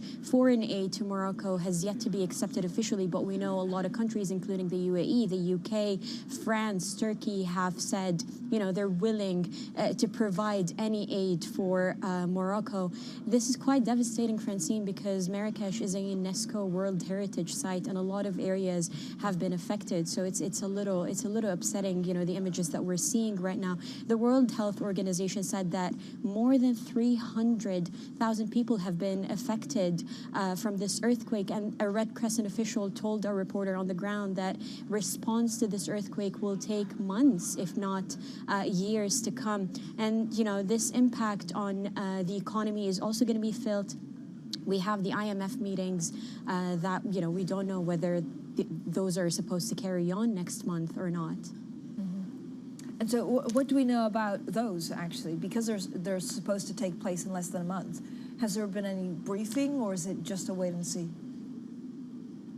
So we have, you know, we don't know yet for sure if the IMF and the World Bank annual meetings that are supposed to happen mid-October are going to carry through. We know that the IMF came out with a statement that was coinciding with the presence of the director during the G20 summit in New Delhi last weekend. And, you know, the IMF said that they express the full solidarity with the Moroccan authorities and condolences to the families. The focus right now is to mobilize technical and financial tools to assist and coordinate the help of the people of Morocco, you know, during this terrible tragedy. So the IMF and the World Bank so far have said the sole focus is on the people, on assisting the people. No news yet on whether the annual meetings that were already delayed by 2 years are going to go on next month. But, you know, we're in touch with them, and we'll let you know of any reporting that comes from those two entities and the meetings that are supposed to happen. Abir, thank you so much for the update. Abir Abu Omar, and of course we'll keep a very close eye on everything that's happening in Morocco as searches also continue. Now, Bloomberg has learned that Barclays is preparing to cut hundreds of jobs as soon as this week as it looks to trim costs amid quieter markets. Now, the lender is planning to dismiss about 5% of client-facing staff in the trading division, as well as some deal makers globally as part of the cuts. Now, the bank is also looking to restructure teams within its UK consumer banking unit. And ARM is said to be considering raising the price range of its IPO after meeting investors for what would be the world's largest listing this year. Now, the share sale of the UK-based chip designer, owned by SoftBank, is about 6 times subscribed. Well, ARM filed for its IPO at a valuation of up to $55.5 billion. The final pricing is expected on Wednesday, with trading set to start the following day. And finally, Tesla actually is rising over 4% pre-market after Morgan Stanley upgraded it to overweight. Now, the Tesla Dojo supercomputer may add as much as $500 billion to the company's market value. That's according to a note from Morgan Stanley. The analysts say that could come through faster adoption of robotaxis and network services. Coming up, the dollar's record hot streak is under threat. We'll have a full currency analysis.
I don't think we can replicate Tesla. Tesla is a unique because when they founded and then the personality behind it, The product is beautiful, technologically very, very strong. So in many areas, Tesla is Tesla, but Xpeng is Xpeng. We want to focus on what we think is important for our customers. Our customers like beautifully designed vehicles, either it's large SUV or sports sedan. We believe we have a very, very appealing family look that our customers is really attracted to. They like to have user-friendly features inside the cabin that has a technology feel. It's very smart. It enables them to really utilize the vehicle that's different.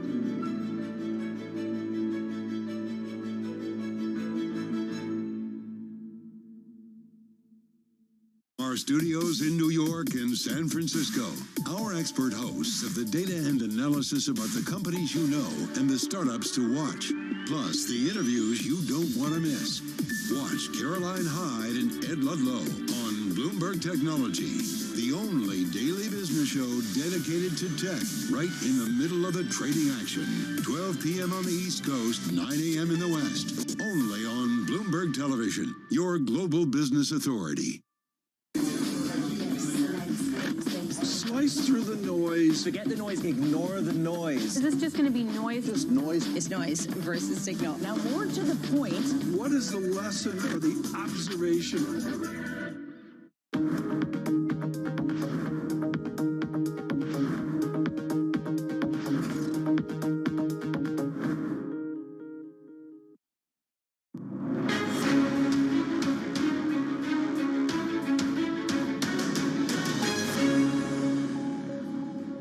So the yen and the yuan strengthen after comments by Japan and China's central banks prop up Asia's worst performing currencies.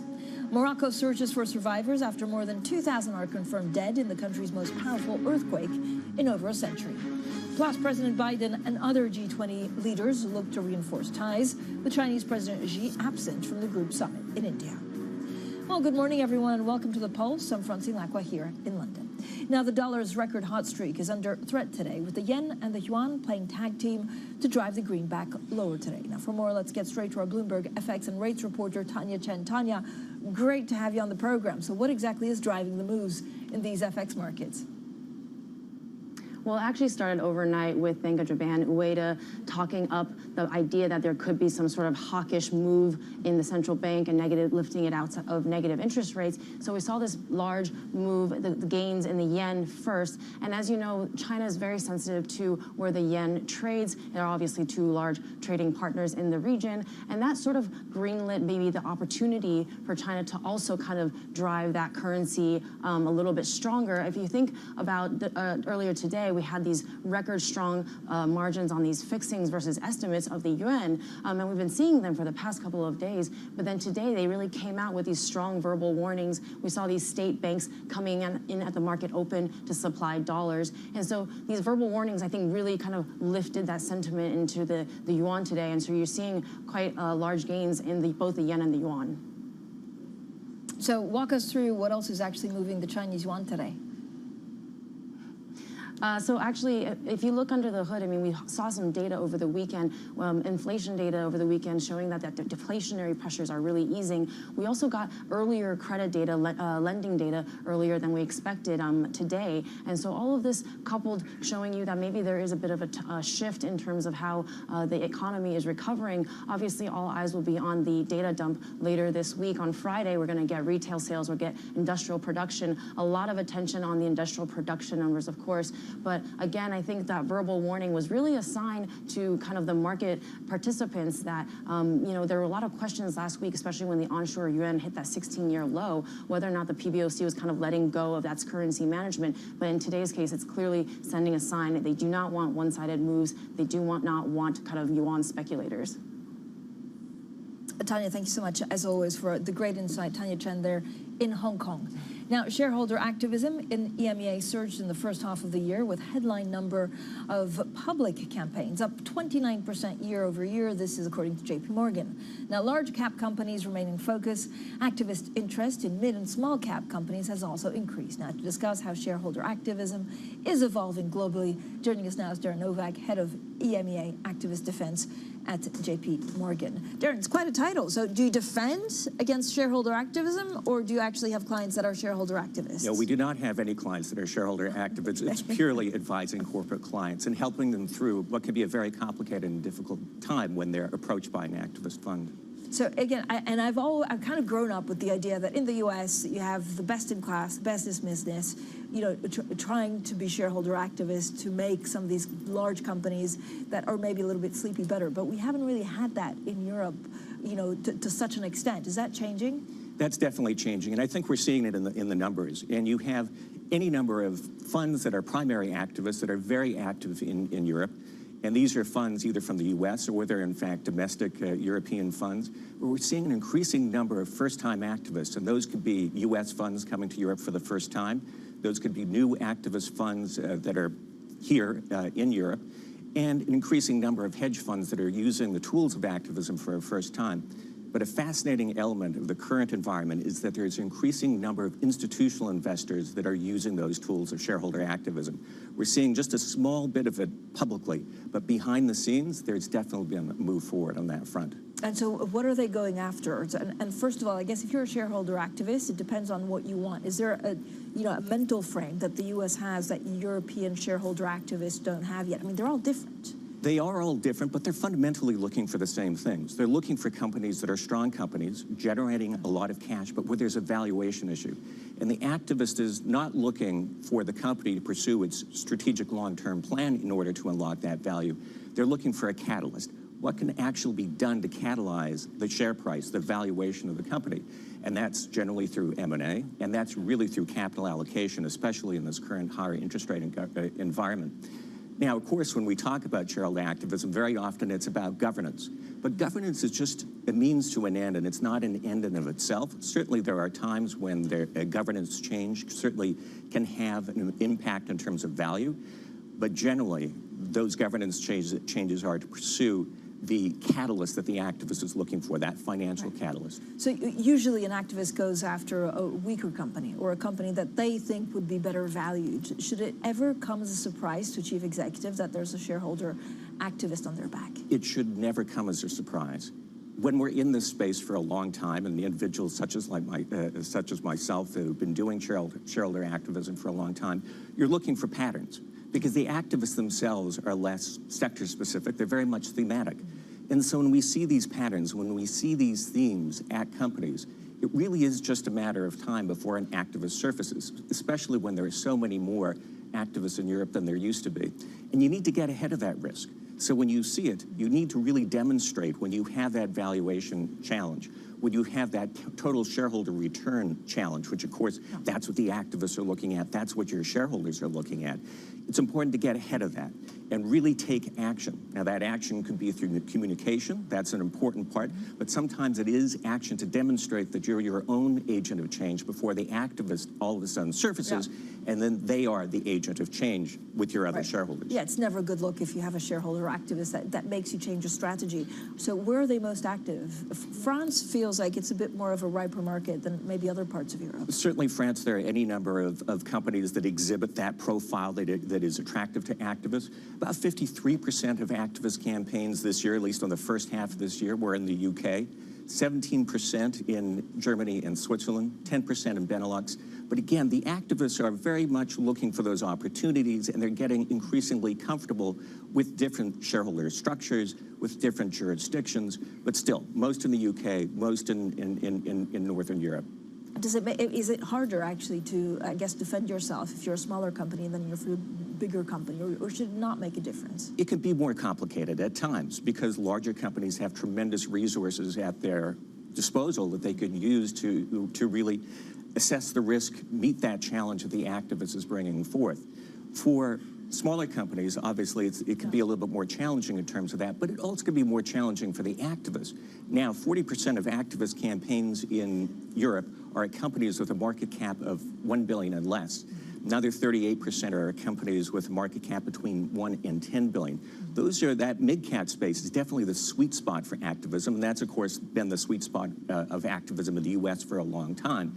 But the challenge for the activists could be at the smaller companies is that they don't necessarily know what they don't know, and some of these businesses can be quite challenged, and especially with the lower liquidity for many companies, the less research coverage, it could be harder to catalyze. Yeah, so are there industry groups that are actually more prone right now, September 2023, to be challenged by activist shareholders? It's interesting. About 21% of campaigns in the first half of the year were at consumer retail companies, about 19% at TMT companies, 15% at diversified industrial companies. Those percentages are roughly the same each year. It really is thematic, and the activists, especially in the current environment, they're looking for defensive companies. The activists also get into cyclical companies, but they're also trying to time the cycle. They want to get in once you've hit the bottom and you're coming out the other side, because they're worried about their downside. And so defensive companies is incredibly important for activists in the current environment, protects the downside. And again, cyclical, they need to time it so their downside is more mitigated. Darren, thank you so much. Darren Novak, their head of EMEA Activist Defense at JP Morgan, joining us this morning. Now, we're also getting some breaking news out of UBS, cutting hundreds of wealth jobs in Asia. This is as the activity is slowing. Now, I think this comes directly from UBS, but also we've worked our sources to try and figure out what that means longer term. You can see UBS, that share price, gaining 0.2%. Coming up is the U.S. consumer about to crack. We'll discuss our latest MLive Pulse survey. That's next, and this is Bloomberg.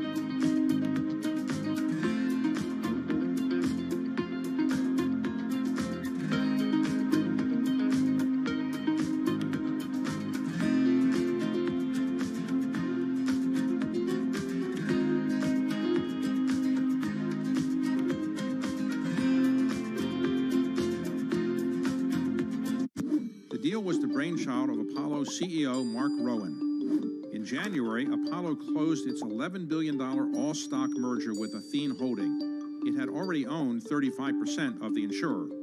Here's what Apollo gets out of the deal. Assets under management. Apollo expects them to double to about $1 trillion by 2026. Much of that projected growth will come from the merger, and those assets are especially attractive to Apollo. Insurance companies typically go after much more modest returns than buyout investors. That will give Apollo more options for investing the cash. Athene is a steady provider of fee income. It has grown into one of the nation's biggest holders of fixed annuities, those retirement savings products favored by risk-averse customers. The merger will also allow Apollo to simplify its governance. It gave up its dual-class share structure and adopted a one-share, one-vote plan. The hope is that will eventually lead to Apollo's inclusion in the S&P 500. Access the financial world on demand. Hear from leading economists, policymakers, and industry experts via live and on-demand webinars, only from Bloomberg. Start exploring to see what's moving the markets. Visit Bloomberg.com/webinars.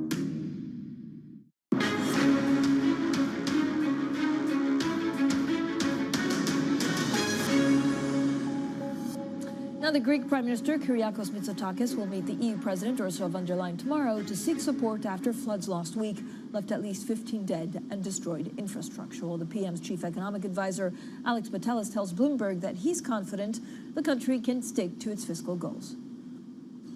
We are going to stick with our fiscal targets. This is a commitment I can make to you today. The natural disasters will not affect our fiscal prudence, our fiscal discipline. And we believe that in the medium term, we can sail through various shocks. We had the COVID shock, we had the energy shock, We're having a natural disaster shock, and through this, the Greek economy has showed remarkable resilience, and our job as a government is to make sure that this continues. Well, that was Alex Patelis, the chief economic advisor to the Greek prime minister, speaking to Bloomberg's Kriti Gupta earlier. Now, also worth mentioning that Greece has been upgraded to investment grade by DBRS Morningstar. Greek bonds now will no longer face higher than normal haircuts when used in collateral in refinancing operations. Well, India's G20 summit has wrapped up with U.S. President Joe Biden commenting on China's leader Xi Jinping, who missed the event. He has his hands full right now. He has overwhelming unemployment with his youth. One of the major economic tenets of his plan isn't working at all right now. I'm not happy for that, but it's not working. So he's trying to figure out, I suspect, I don't know, just like I would, trying to figure out what to do about the particular crisis we're having now.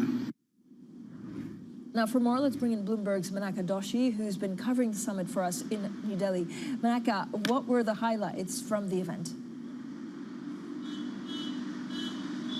Well, good afternoon to you from a very noisy New Delhi street, the city coming back to life after 3 or 4 days of almost absolute lockdown in the central part of Delhi because of the G20 summit.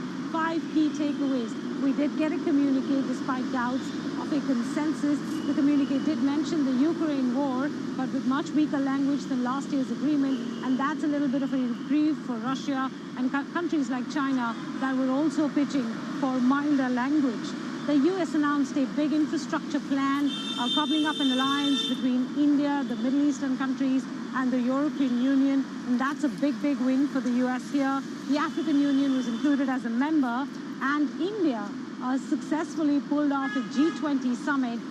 Fine diplomacy by Prime Minister Modi to keep the US and Russia happy, but more importantly, it's been a year-long festival here in India for the G20. We've seen Prime Minister Modi's face all across the country as events are held in different cities, and this sets the stage for his election next year.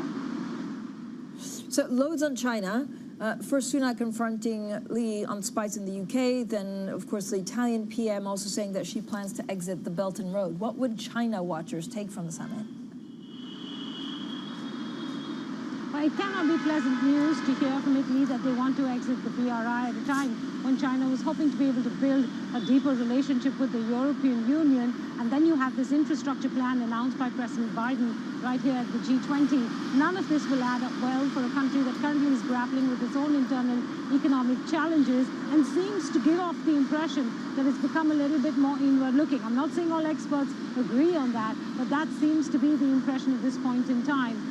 The absence of President Xi Jinping was felt in India. Both the Indian Prime Minister and President Biden expressed disappointment at his absence. Instead, we had the Chinese Premier here in New Delhi.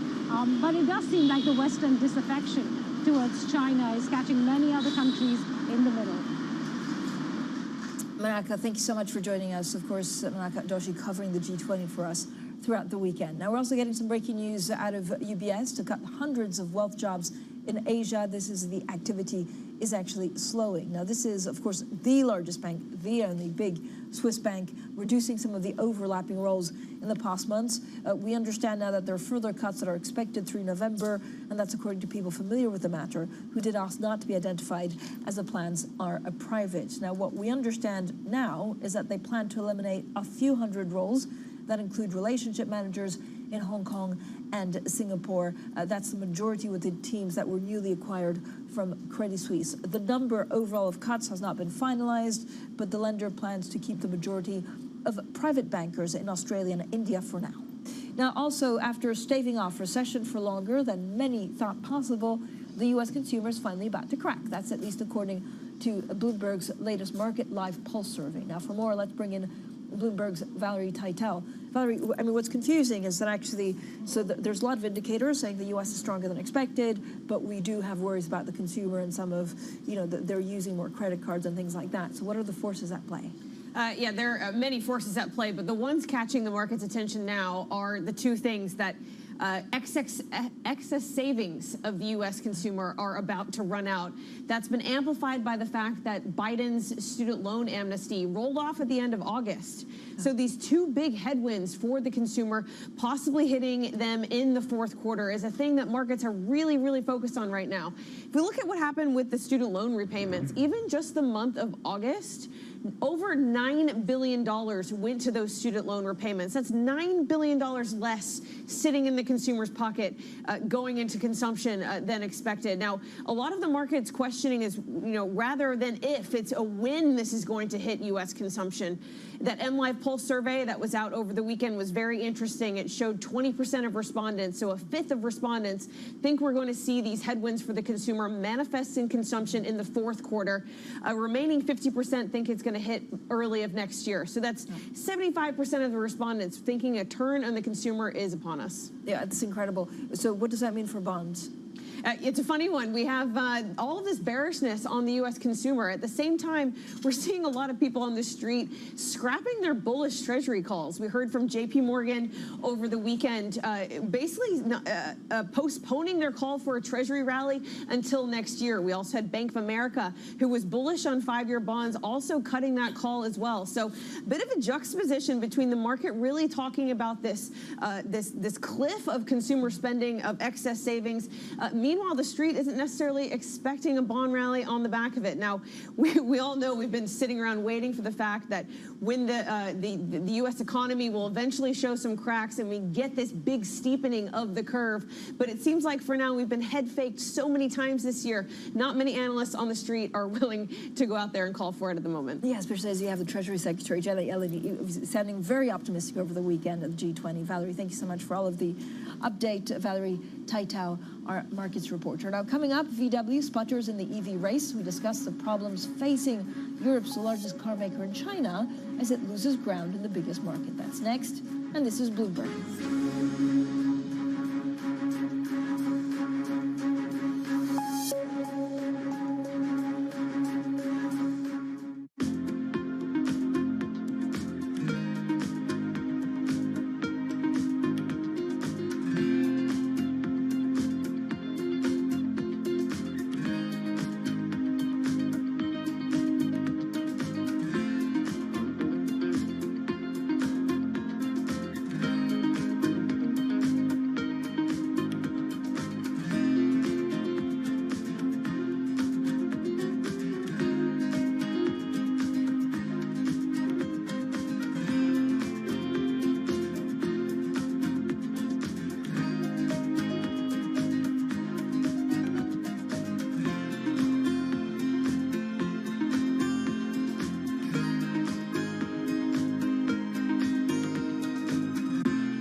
What do you like most about your job?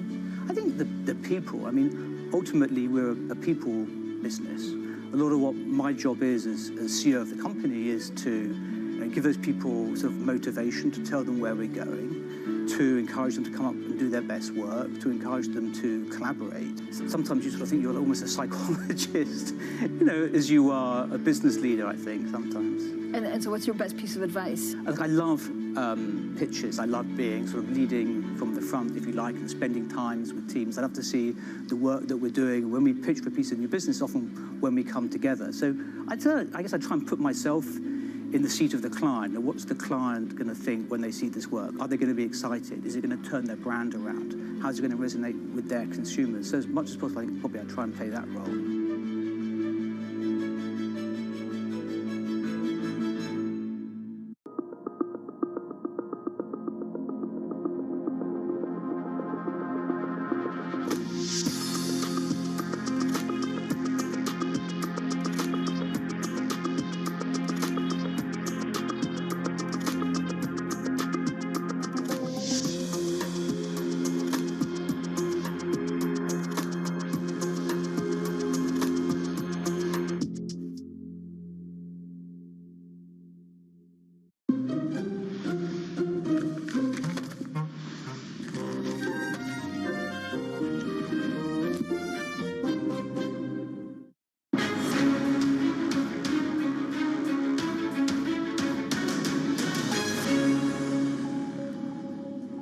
So VW's slow progress in the electric vehicle market is the subject of today's Big Take. Stalling sales in China mean that the German company is losing ground in its biggest market. For more on all of this, we're joined by Bloomberg's Oliver Crook. Ollie, great to speak to you. So you're fresh off the road from the Munich Auto Show. How's the EV battle playing out? That's right, Francine. If we think about the future of this industry, we need to look really at three sort of categories. There's the EVs, obviously the electrification of the entire industry, the digital side of it, that is to say the software that goes into increasingly complex cars from a sort of software standpoint, and the third is China, both the market itself and the Chinese competitors. So for the market itself, of course, it's the economy is weakening. This is a big concern. But for Volkswagen, they've lost the #1 spot as the biggest producer. Who took it over? BYD, a company that most people had really never even heard of. So the Munich Auto Show, in the center of Munich, you have the massive Volkswagen stand, you know, all the cars out there. And right across from them, almost, you know, deliberately, you have BYD. And they had a sort of ad going on repeat saying, hey, we're BYD. You may never have heard of us, but we're a massive company. And they're pushing then into Europe. So I asked the Volkswagen CEO how he feels about that competition on his home turf. Competition drives you. We come from sports. And at the end, to have to be better than the competition is positive for the customer. And at the end, a high level of competition drives innovations. And so how is VW responding to this? So one of the ways they're doing it is joining partners so that they can retain market share over in China, but it's also about spending huge amounts of money. They're spending $180 billion to try to get their strategy in order. And what they're going to really try to hinge on and sort of cling to is their advantage, brand identity. It's a well-known brand, and that is what's going to push them forward, as well as the designs of their vehicles. So, Ollie, how is Germany reacting to this? Is it a little, too little, too late? So listen, there's the Inflation Reduction Act, which is obviously a huge measure in the United States. China has huge support for its auto companies. And in Germany and the EU, it's been a bit more difficult to respond in that sort of magnitude. Olaf Scholz was there. You may have seen him. He was wearing the eye patch, talking about how competition is good, bring it on, all that sort of thing. We keep hearing this. However, there's a sort of limited degree to what they can do, particularly since these Chinese automakers are reaching directly from the German playbook, which is specialize in something, get really, really good at it, then go build factories abroad and start to manufacture cars for the local market, which is what they're looking to do here in Europe. And you can't really be protectionistic about that after it has been the thing that has grown your economy and your industry so large for the last few decades. The other thing to think about also is, does the German government really care? As long as cars are being built in Germany, does it matter if it's a German company or a Chinese company? There you go. Ollie, you're absolutely right. Oliver Crook there with the very latest, of course, on the Big Take. I urge everyone, and we'll push it on social media, to go and read it. Now, we'll also be speaking exclusively with the UK Chancellor of the Exchequer, Jeremy Hunt. That's a little bit later on. Today, we'll be asking about taxes, inflation, growth outlook, and more. Stay with us for that. And then later on, Bloomberg Surveillance, the EU Commissioner, Paolo Gentiloni, will be speaking to Maria Taddeo following the Commission's summer economic forecast. That's at 11:15 a.m. London time, 6:15 a.m. New York time. The other thing we're looking at for is Tesla, rising over 5%, as Morgan Stanley upgrades to overweight the company. Tesla Dojo supercomputer may add as much as $500 billion to the company's market value through faster adoption of robotaxis and network services. That's according to Morgan Stanley. We'll have plenty more market analysis. This is Bloomberg.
half of all American women in opposite-sex relationships now make the same or more than their husband.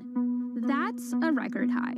According to a new report by the Pew Research Center, a third of U.S. women are in egalitarian marriages, making roughly the same as their husbands, and another 15% of them are the breadwinners. Women with college degrees and no children, as well as Black women, are even more likely to make more or the same as their partners. But not everything is a bed of roses.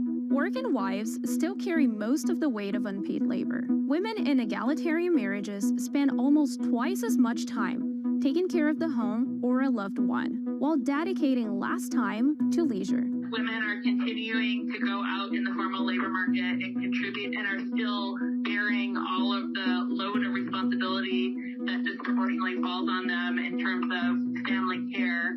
During the pandemic, in the wake of school shutdowns, the height of the childcare crisis pushed nearly half of American women out of the labor force, a trend that's yet to be reversed. Women are just really struggling to meet the care needs of their family, and at the same time are really, really leaning into the labor market. And I don't think we've seen this before in history, to be honest.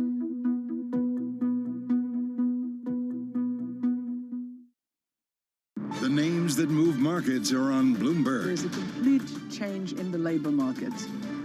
There's a complete change in the energy future that we are facing. Under tightening would be a worse mistake than over tightening because we can course correct that. The question is whether we need to increase the pressure or just keep pushing. We've been getting good news. We just have to keep getting good news. Nobody covers business like Bloomberg, your global business authority.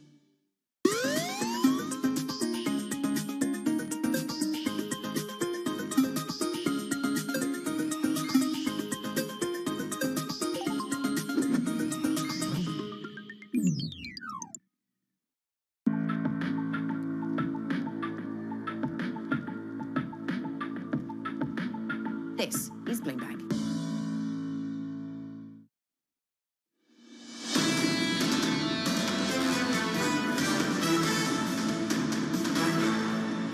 It's 10 a.m. in London, 5 a.m. in New York, 5 p.m. in Hong Kong. Our stories today. The dollar's record hot streak comes under threat as Asia's biggest central bank took aim in different ways at recent rallies in the greenback. Meanwhile, Treasury Secretary Janet Yellen says she's increasingly confident that the U.S. will be able to avoid a recession and contain inflation. And President Biden says he has no intention of trying to isolate China. We're going to discuss the winners and losers as India claims diplomatic victory from the G20 summit despite Xi Jinping's absence. Welcome to Bloomberg Surveillance Early Edition. I'm Danny Berger in London alongside Shonali Bassick in New York. Shonali, we're just having some lines hitting now that European Commission has cut their Eurozone GDP forecast for both this and next year. We'll have more on that in a moment. It's all about weakness in Germany.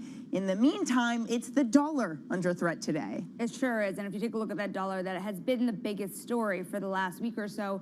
We are looking at some relief finally as China and Japan step up to the defense of their own currencies. We'll talk about more about that currency story in a moment, Danny. But we're going to also look at S&P futures. We are also getting some relief. We are looking at S&P up more than 0.2%, almost 0.3%, and the two-year yield also feeling some relief.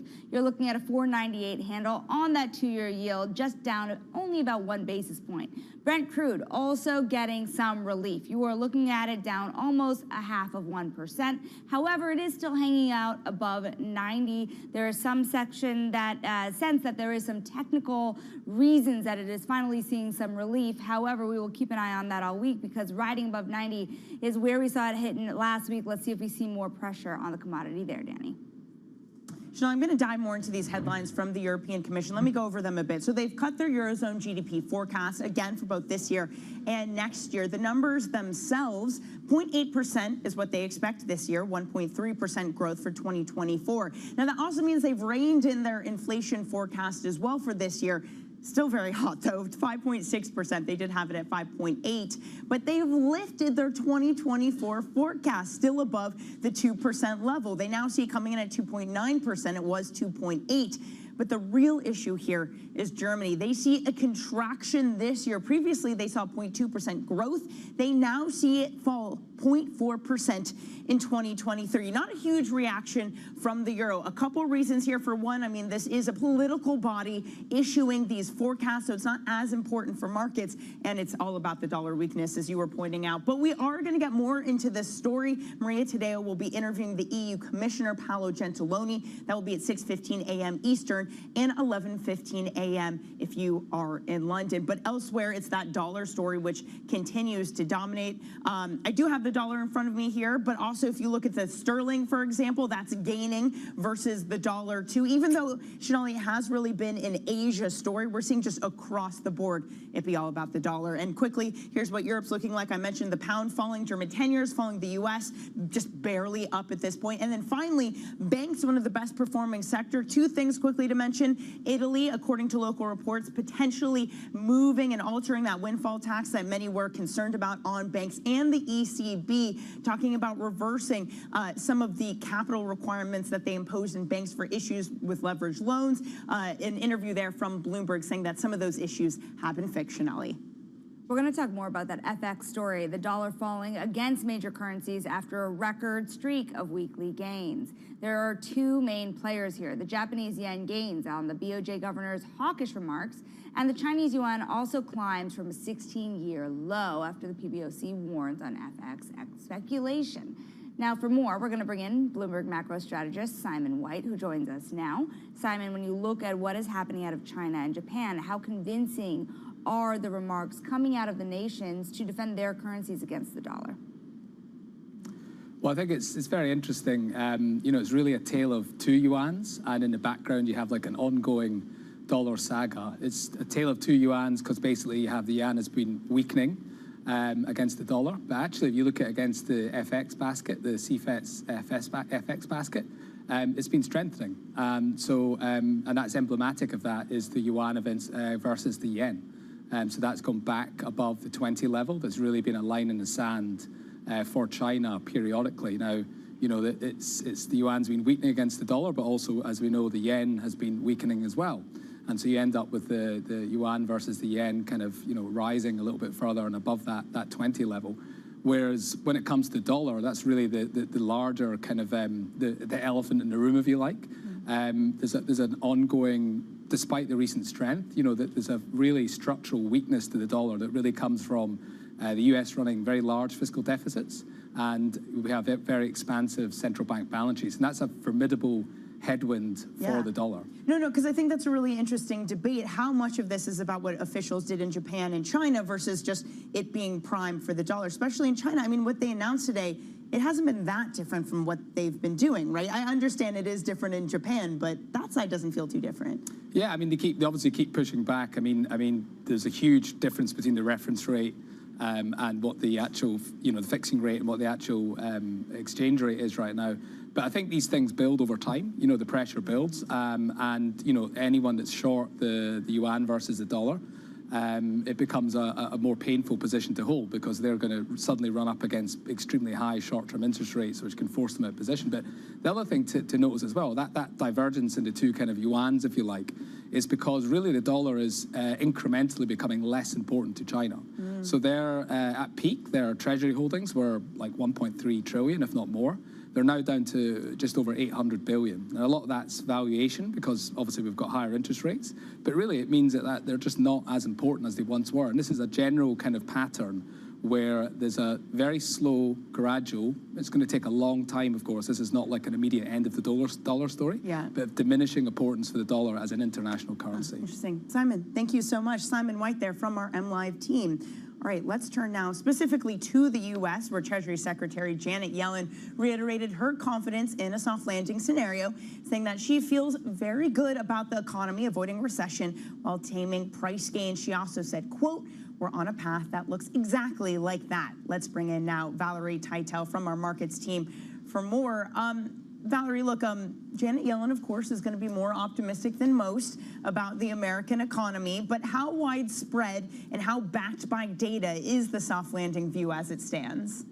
Well, look, she did make some very good points. She mentioned in that interview on her way back from the G20 that the recent rise in an unemployment rate is, in a matter of fact, almost a good thing. It wasn't driven by layoffs. It was driven by more workers returning to the U.S. workforce. She also commented on inflation, saying that nearly every measure of inflation is on the road down. But, Danny, I want to talk about the near-term risks to that call. We have U.S. inflation on Wednesday, and risks are to the upside, especially when it comes to this core number. Remember, we've gotten core month-on-month at 0.2% for the last 2 months running. The consensus estimate for Wednesday is that we do get another 0.2, but the risks are to the upside that this core print does come in hot. That could rattle, perhaps, maybe not Janet Yellen's, but many others, a call for the fact that the soft landing is upon us if we do see this summer re-acceleration and not just headline, but also core. Let's turn to the consumer, because after staving off a recession for so much longer than many investors thought were possible, there are now many investors that believe the consumer is about to crack, according to the Bloomberg latest Markets Live Pulse survey. Valerie, what are the forces at play behind this? It seems a lot of bearishness recently on the U.S. consumer, a lot of that driven by the fact that excess savings in the U.S. are running out, and compound that with the fact that we have student loan forgiveness also running off. In that survey, near 20% thought that U.S. consumption will turn negative in the fourth quarter. Another 56% thought it would turn negative on the early 2024. But I want to talk a bit about those student loan payments. In the month of August alone, nearly $9 billion went out of consumers' pockets to pay those student loans. Remember that forgiveness ran off at the end of August, and many are seeing that as a big headwind for the consumer. It's not a matter of if, it's a matter of when this begins to impact consumption. And remember, consumption is a big one for U.S. growth. It makes up nearly 70% of GDP. Now, alongside all of this bearishness on the U.S. consumer, you'd expect to have bond bulls waving their flag even louder. But in fact, we've not exactly seen that. We've seen people scrapping their long Treasury calls. We heard from J.P. Morgan over the weekend that they're now dumping their view on being long 5-year Treasuries. We also heard a very similar thing from Bank of America, scrapping their call on a long 10-year Treasury view. So very odd to see this bearishness of the U.S. consumer, not necessarily paired with the fact of seeing the street being out there for more bond bull calls. Right. Well, that is the thing, right? Everyone hangs their hat on a strong consumer to say that growth is going to be okay and maybe inflation won't come down as much as needed. Valerie, thank you so much. Valerie Teitel there. To tech, SoftBank's chip design unit ARM is said to be considering raising the price range of its IPO. It comes after meeting with investors for what would be the world's largest listing this year. Let's bring in Bloomberg's Alex Webb on this. Alex, it's that build up to the IPO hype that I think often people want to have, that they want to have before they release the IPO to the wolves. But how much more optimistic is the pricing seem to be at this point? Well, if it's true they raise the price, then clearly they're optimistic. It is interesting, though. It's almost like a sort of 800-meter race, right? They sort of pace it very, very carefully. Don't go too hard at the beginning, and then gradually try to kick in the kind of final straight, right? And this seems to be what's happening. They price it maybe a little bit more conservatively. Now they put the word out that it's oversubscribed. Being oversubscribed isn't necessarily all that useful. People might express interest, doesn't mean they're actually gonna commit. And so like when it gets to, they're trying to create that momentum, essentially. Create that momentum heading into Wednesday in the hope that then you get more people piling in and inevitably get a bit of a pop. But not too much of a pop. Enough of a pop. Sustainable pop. Exactly, yeah. But is it enough of a pop to give it that $64 billion valuation that SoftBank had acquired back its stake at just about a month ago? Well, look, they acquired a stake valuing the company at double what they acquired it for, 6-7 years ago. And lots of people looked at that number and said, well, it's kind of, it's funny money in a sense, because it was almost an internal deal, although there are some outside investors, of course, in the Vision Fund from whom they bought it. The more important thing, I think, for SoftBank is that they are going to retain something like 90% of the stock. They therefore want to see that stock, as Danny said, sustainably increase over the coming months, presumably, or years, so they can then try to gradually divest themselves of the rest of it. Having a relatively small float now presumably is intended to drive a little bit more demand through the scarcity of it. You do have a few strategic anchor shareholders. They're not taking massive stakes. They're more than sort of 120 million each. But that scarcity is clearly a strategic play. All right, we'll see what happens Wednesday. Alex, thank you very much. That is Alex Webb. Now, coming up on this show, Tesla having a great start to the week. Morgan Stanley's street high price target boosting that. We're going to have more on the company ahead. And also going to be catching up with Ann Katrin-Peterson, Senior Investment Strategist at BlackRock Investment Institute, later this hour.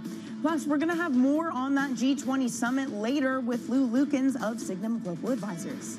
This is Bloomberg.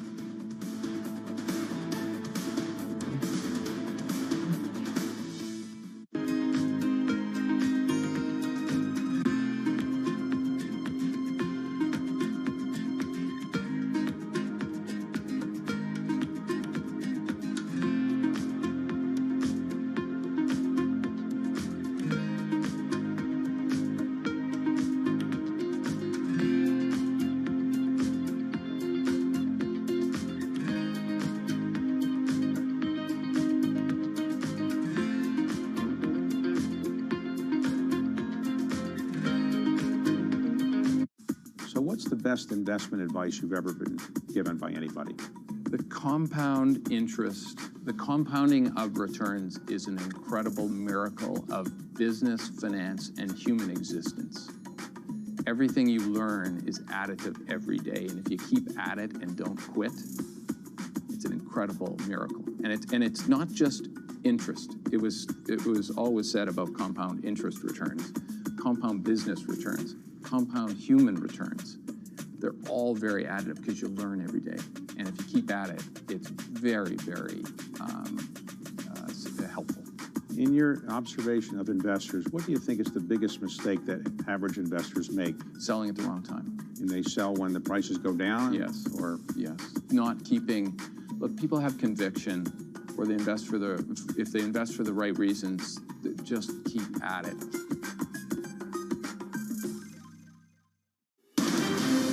Of politics to the world of business. Every weekday at 5 p.m. Eastern Time, hosts Anne-Marie Hordern and Joe Matthew alongside Kaylee Lines deliver news, insight, and analysis live from Bloomberg's Washington headquarters. Get the latest from and about politics' biggest power players at the end of every trading day. Balance of Power, every weekday at 5 p.m. Eastern Time, only on Bloomberg, your global business authority.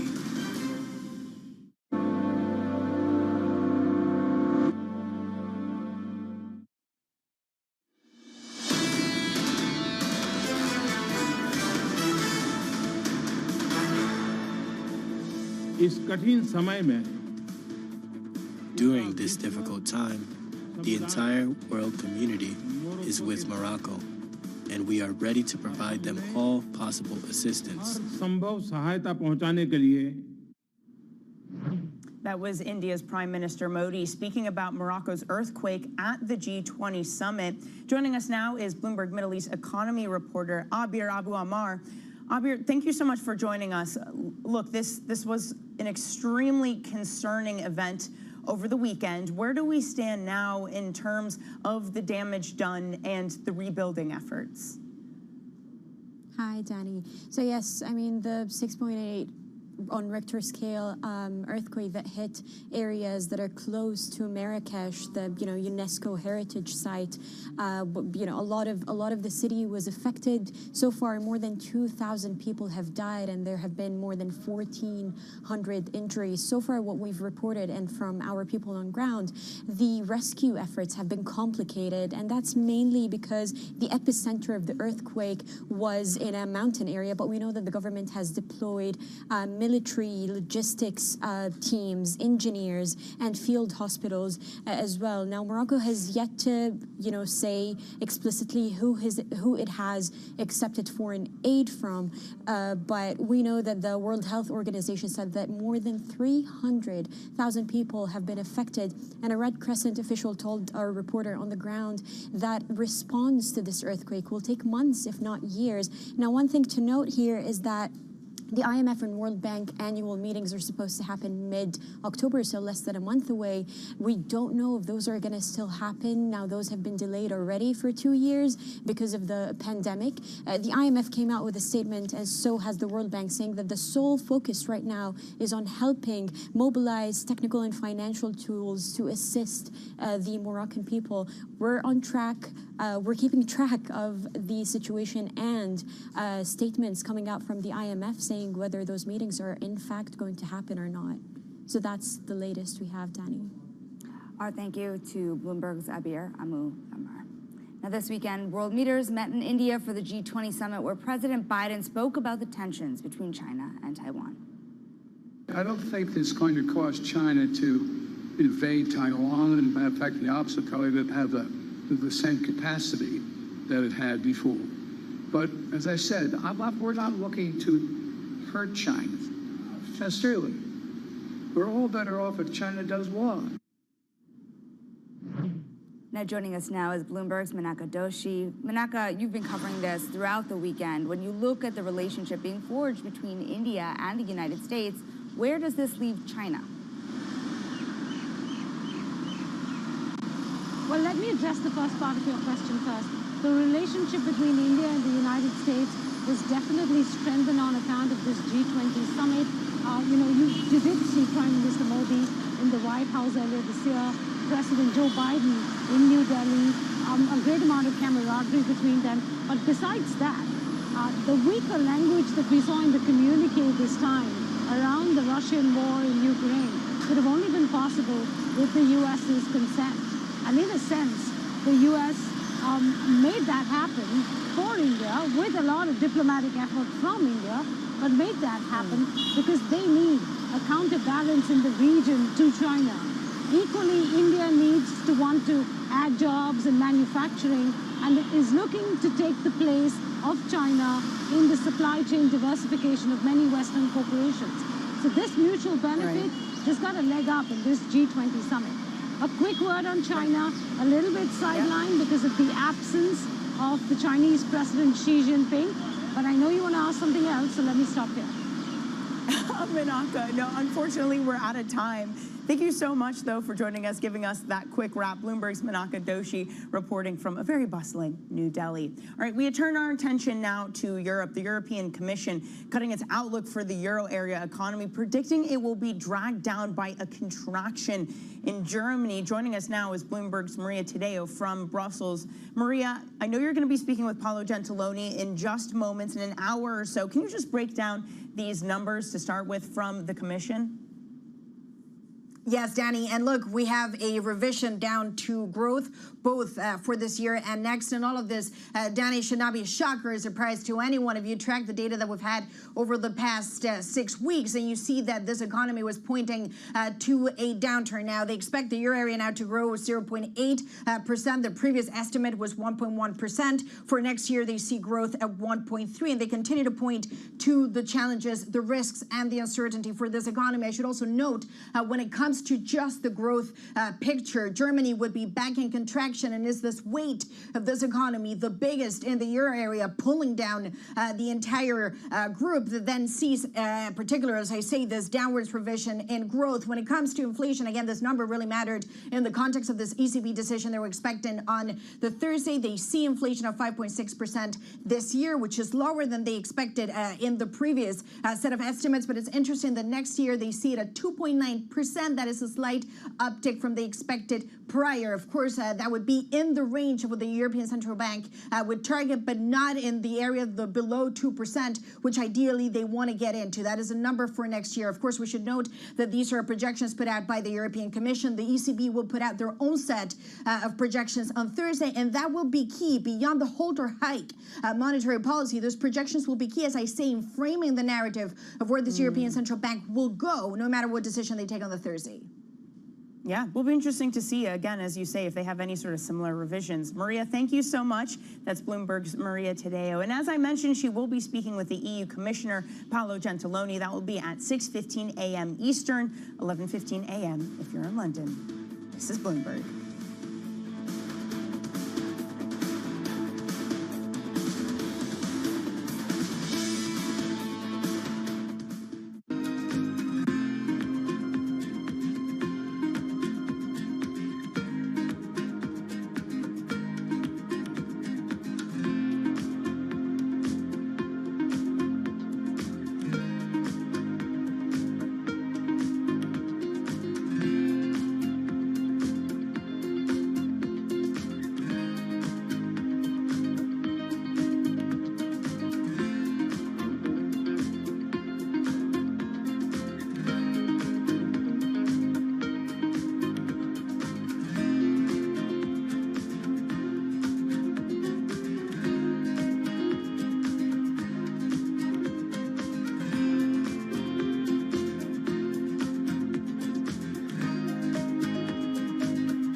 How did Jeff Bezos realize you could sell anything on the internet?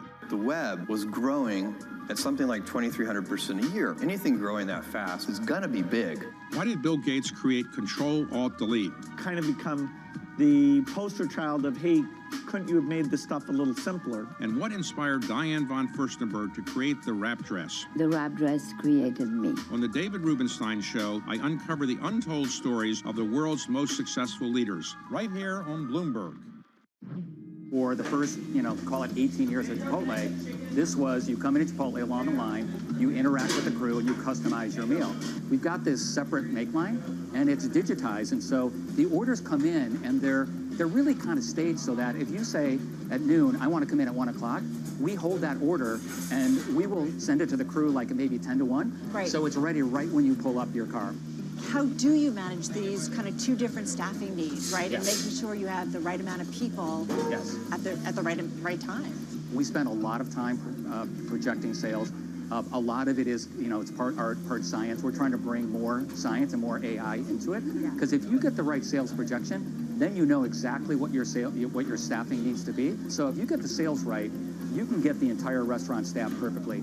With just a couple people, our average restaurant now does about over $1 million per restaurant in digital sales. On the David Rubenstein Show, peer-to-peer conversations, I uncover the untold stories of the world's most successful leaders. Watch Wednesdays on Bloomberg Television. People ask me all the time, what is the key to being a really good investor? And I tell them it's to surround yourself with and work with the best investors you can find. On Bloomberg Wealth, I'm going to take you to meet the greatest investors in the world, the people that I would like to have managing my money. I think of myself as a realist, trying to see the world as it really is and not the way I'd like it to be. And sometimes I succeed and sometimes I fail in that.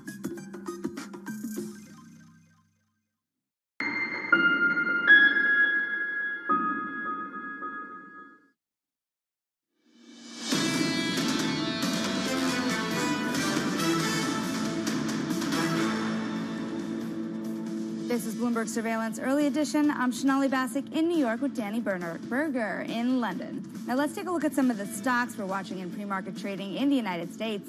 Tesla gaining as Morgan Stanley upgrades the stock to overweight with a street high price target of $400, up from $250. Analysts say the EV maker's Dojo supercomputer may add as much as $500 billion to the company's market value. Remember, Tesla has already surged by more than double this year, up more than 5% in pre-market trading.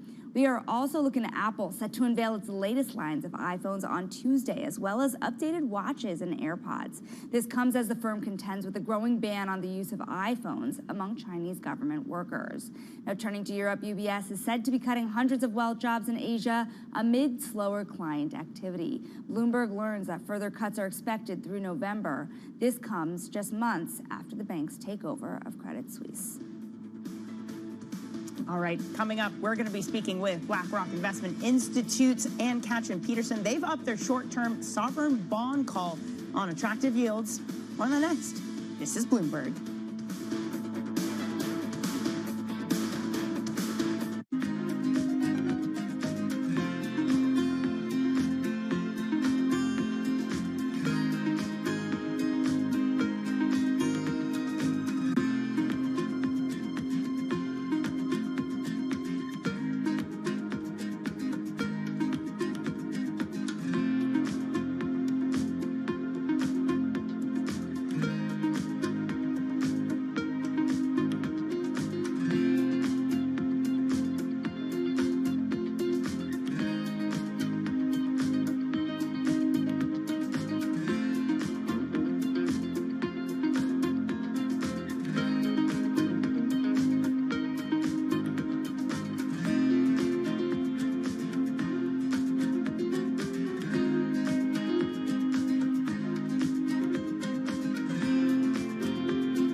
brimming with sensors. There's several cameras that look out at your world because we're mapping your physical world so we could put the content in there. There's several cameras looking at your eyes so we know where you're looking in your physical world. And that's a lot of data. That's a lot of very personal data. There's a number of other sensors on the device that are needed to make it work in the way it does. So we feel strongly that, first of all, people should know what these devices can do.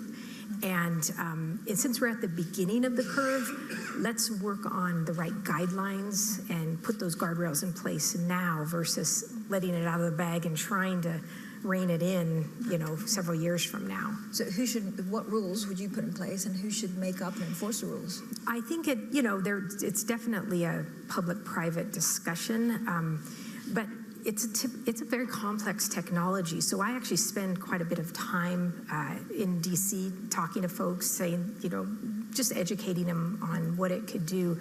But I think first and foremost, the data that it collects, there needs to be an understanding, the user needs to understand the level of data that it's collecting, and then be the one who says where that data goes.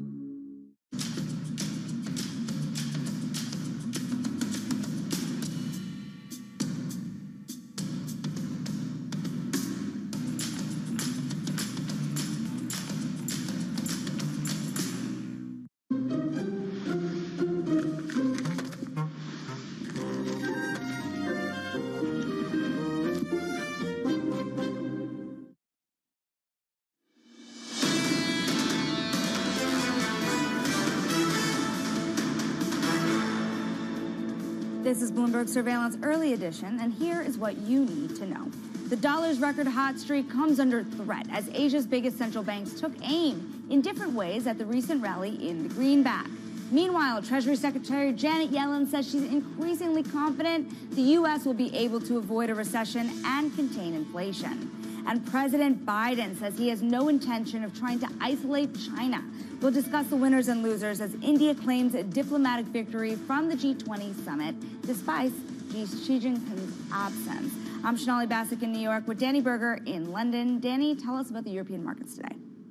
It's kind of a U.S. story. I feel like that's so bad to start a European market check like that, but it's the dollar story which seems to be dominating European assets. I have sterling in front of me. It's gaining by about 0.4%, 125 on cable, and it's not necessarily a UK story. Okay, maybe it's not even a U.S. story. Maybe it's an Asia story in terms of what's happening with the yen and the yuan. I know, Shonali, you're going to get into that, but it's making us all question, is this finally the turning point in the greenback? Is this the time to go long higher beta currencies like the UK sterling in terms of versus the dollar? I know we talked with Mark Dowding last week of Blue Bay, who said he himself was starting to trim dollar longs. It's a position that is starting to gain momentum. When it comes to treasuries, those are also putting in some losses, and we're seeing that reflected in the German session too. German 10-year yields, those are moving higher by just 1 basis point. One of the big stories in Europe today is also banks. Sure, higher yields helping with banks, but European banks are one of the best performing sectors so far this morning, up by 0.8%. Twofold here. One, a local paper reporting that windfall tax put in place by Maloney, they're starting to reconsider it, considering some of the reaction they had was not great. Second, ECB also giving an interview, officials there to Bloomberg, saying that some banks have gone a ways to fix their leveraged loan books, fix some of those issues that they had been looking at, meaning that some of the capital add-ons that the ECB had been planning for, some of those can be removed. Shonali, all of that resulting in a rally in European banks. How about the U.S. pre-market session? How's that looking? We're looking at a little bit of green on the screen. We're looking at S&P futures gaining some steam here, up almost 0.4%. We're also looking at a 2-year yield roughly stable here. This has been above 5% at certain points of last week, now sitting at about 4.98. Danny, we are looking at Brent crude still above 90, but also taking off some steam here. We are looking at a 0.3% decline here in Brent crude, again, still above 90. That dollar as you've been saying, is the biggest story. We are looking at some cooling of that Bloomberg US dollar index by about 0.5%. If we flip up the board, it is worth looking at the Asian currencies here because, again, Japan, China coming up to protect their own currencies. You're looking at the yen here now, about $1 worth of 1% worth of strengthening against the US dollar.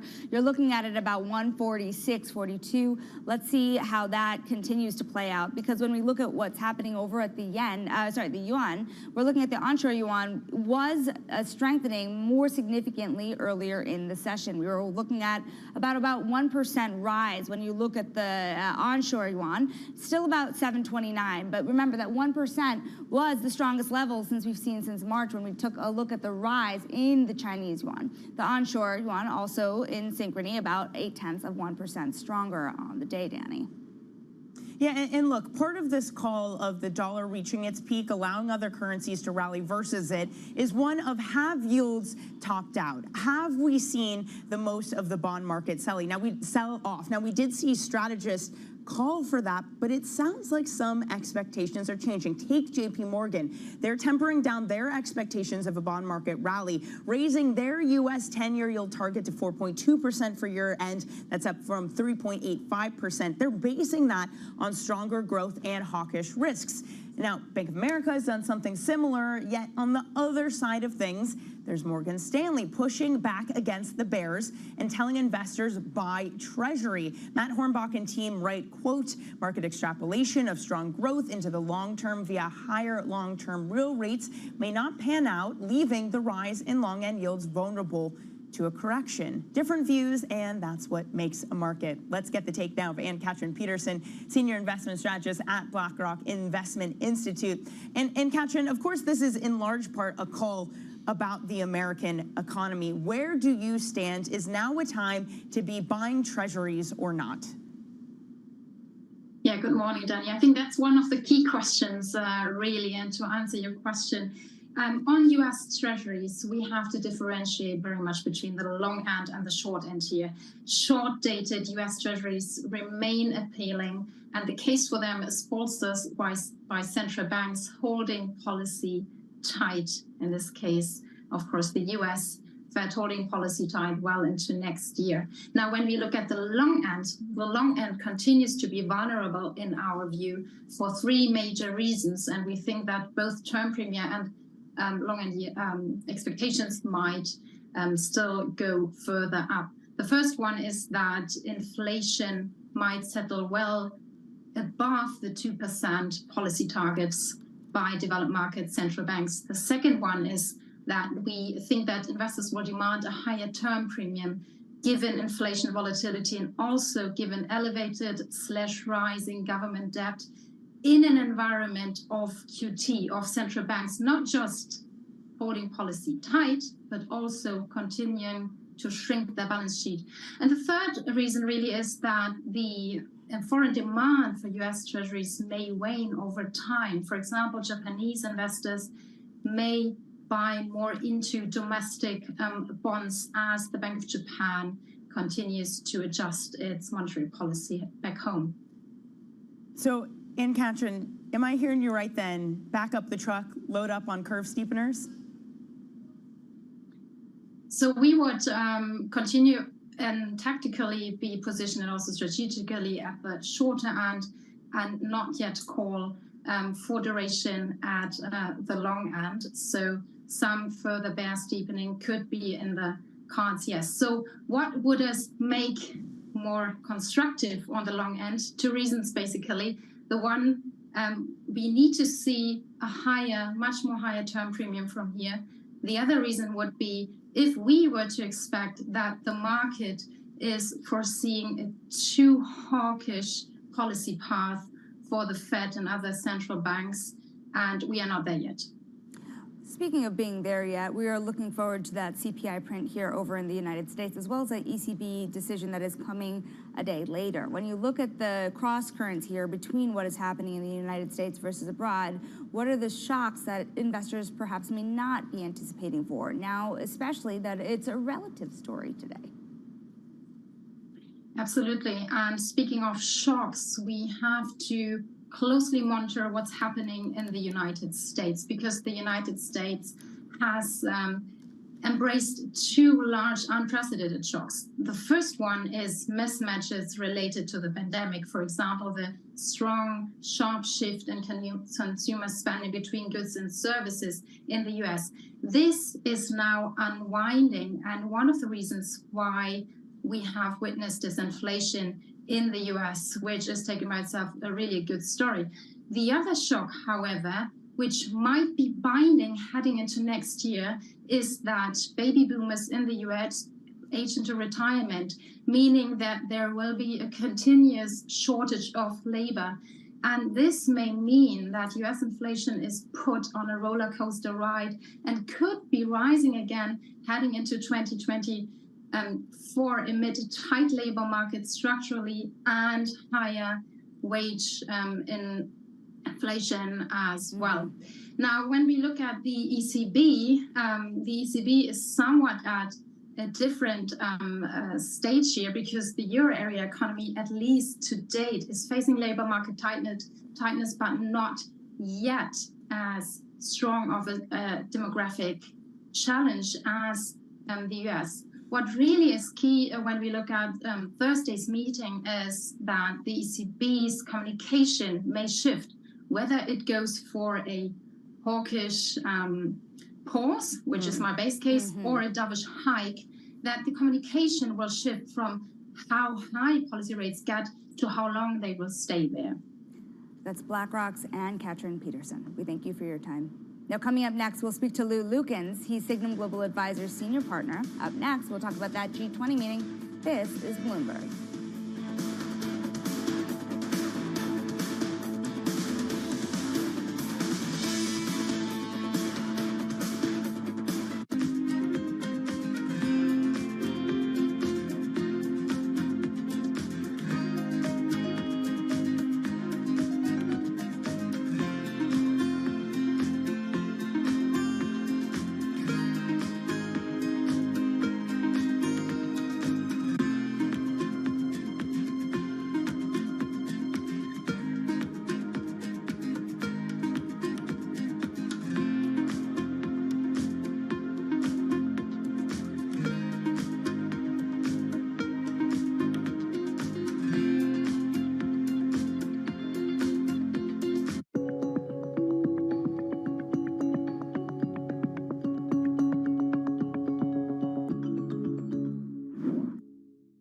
London will stay a financial center. It will stay our EMEA hub.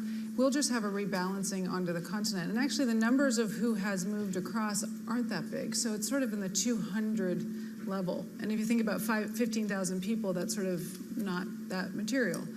And so I do think both will basically continue to grow and continue to be very relevant. What will change, though, and the big thing that's changing, is actually the risk-taking is what's going to move. And so we've historically had risk-taking in the UK. That risk-taking and the assets that go with it, not the people alone, but the assets that go with it, that's the next phase of what we're now moving into. And that will be a material change.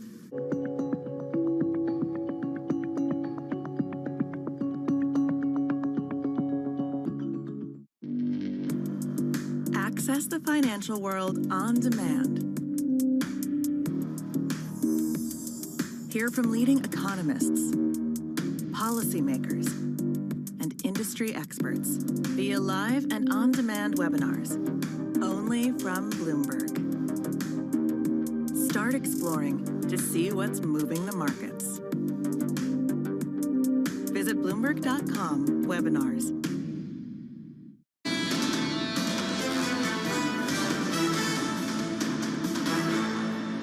He has his hands full right now. He has overwhelming unemployment with his youth. One of the major economic tenets of his plan isn't working at all right now.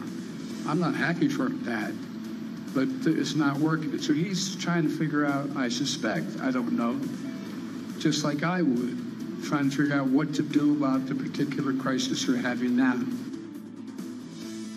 That was President Biden speaking about President Xi at the G20 summit. Xi's decision not to attend the G20 may have been intended to deny India its moment. But instead, Prime Minister Narendra Modi, along with the U.S. and Europe, figured out how to more effectively counter China on the world stage. Now, joining us now is Lou Lukin, senior partner at Signum Global Advisors. When you look at the events of the G20, how do you think it really sets up India to compete on a global scale, especially given the trajectory rather of its growing economy?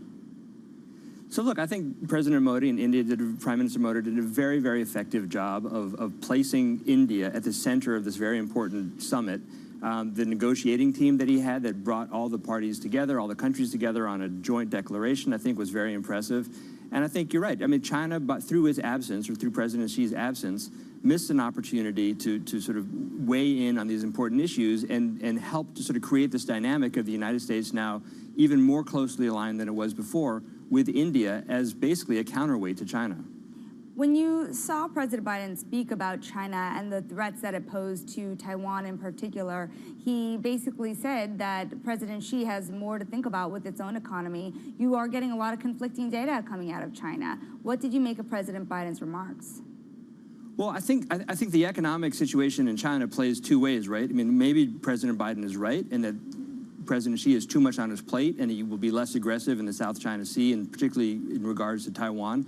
The flip argument, though, is that invading Taiwan or taking action against Taiwan is an effective way for him to rally the country behind him. And if he starts to feel that the people of China are slipping away from his grasp of power because the economic situation is difficult, he could easily use an outside distraction to try to rally the country behind him. That is such an interesting point, and it's one we've seen happen, I mean, recently, too, in terms of taking that sort of action.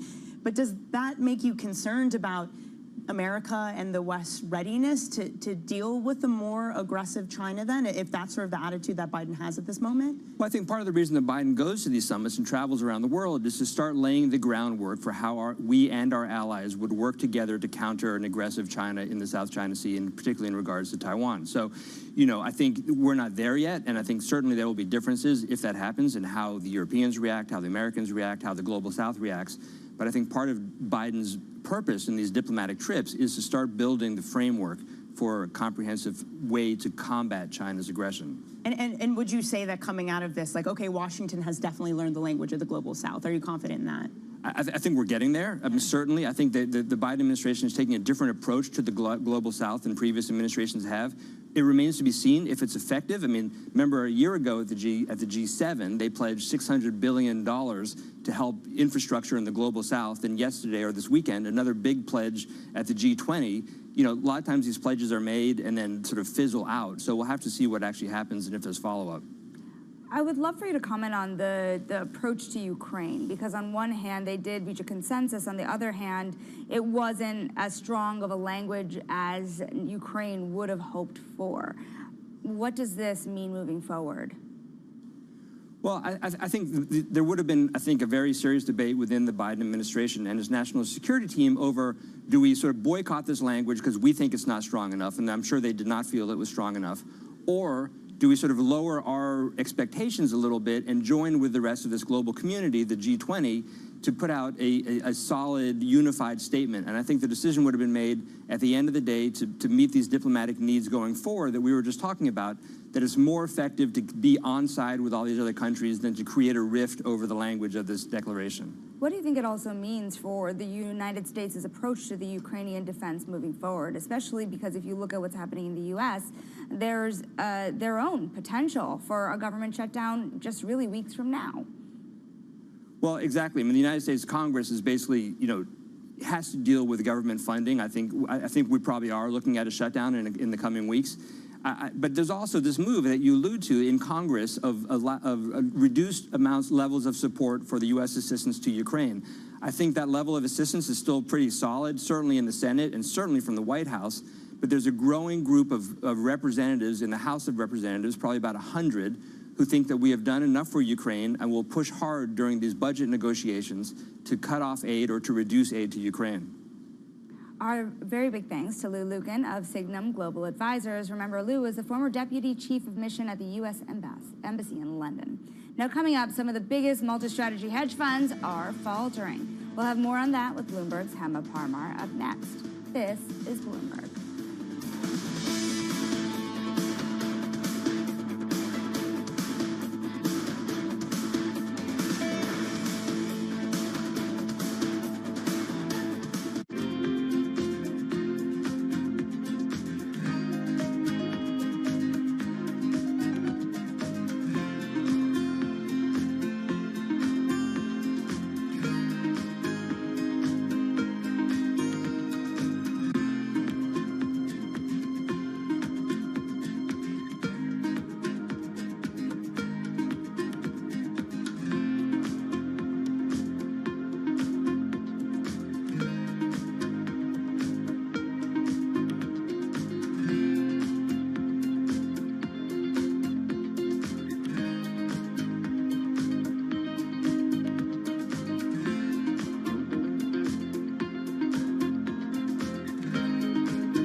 Steve's ability on the course may not be etched into any record books, but following him around, it's clear that it's not for lack of trying.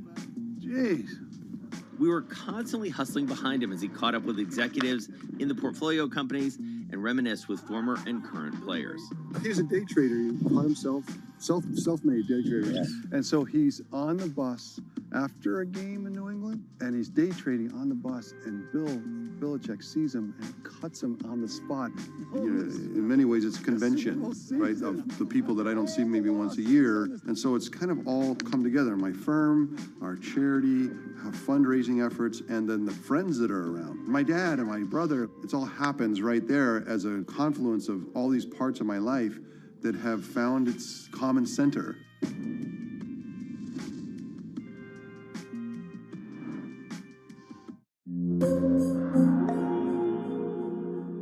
Today's CFOs are reshaping the C-suite. Bloomberg's chief future officer shines a spotlight on these dynamic leaders. JetBlue has traveled a long way from its startup days, but CFO Ursula Hurley says growth won't change the airline's quirky attitude. At the end of the day, we view ourselves as a disruptor and a maverick in the aviation industry, and I'm really excited to play a meaningful role in that growth journey. Watch Chief Future Officer, Wednesday on Bloomberg.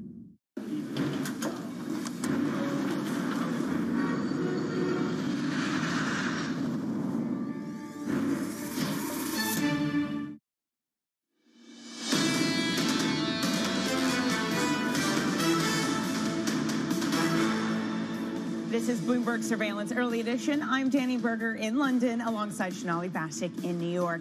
Let's get you now set up for the day. A quick look at what's ahead. Apple's latest launch event will be coming up on Tuesday. The new iPhone 15 and next-gen smartwatches will be unveiled. Fed officials in a blackout period, but we are going to get the U.S. CPI on Wednesday. PPI and retail sales will hit on Thursday. Plus, it's the main event. ECB rate decision and President Lagarde's press conference will happen on Thursday. Also, if that's not enough for you, we're also going to get the ARM IPO. It's expected to begin trading then as well. Then finally, rounding out the week with a China rate decision and a data dump. Shonali. We're looking at some of the largest multi-strategy hedge funds that are struggling to keep up this year. They're trailing their own performance, their past performance, as well as other types of funds. And joining us now to discuss this is Bloomberg's Hema Parmar. What kind of performance are we talking about here? Because some of these funds are still up close to double digits. Some of them have reversed their losses, but it's looking pretty meager. Right. So if you look at one of the multi-strat indices, since 2019, they were up about 7%, but this year alone, they're up less than 4%. So the numbers aren't super impressive. Citadel, for example, up 11% so far this year, not bad. Last year, they were up 38%. Balyasny and Schoenfeld, they're on the other side of the spectrum. They together have returned less than about 3% to investors so far this year. Exodus Point up just 4% this year. These are not terribly impressive numbers, especially if you consider the fact that we are so far into the year. So there's only a few more months left to impress their investors. Hey, Hema, Emma, why? Why is this strategy underperforming? Why has this year been so dismal? Yeah, so there's a few reasons why. It's with this rising interest rate environment, it's been a little tricky for them to make money with the risk-free rate at about 0. A 7% return is pretty good, but when it's at 5, that number is less impressive. And then when you look at the stock market, well, a lot of the S&P's rally has been driven by just a few stocks, and so that environment doesn't really bode well for these multi-strategy firms that are often market neutral.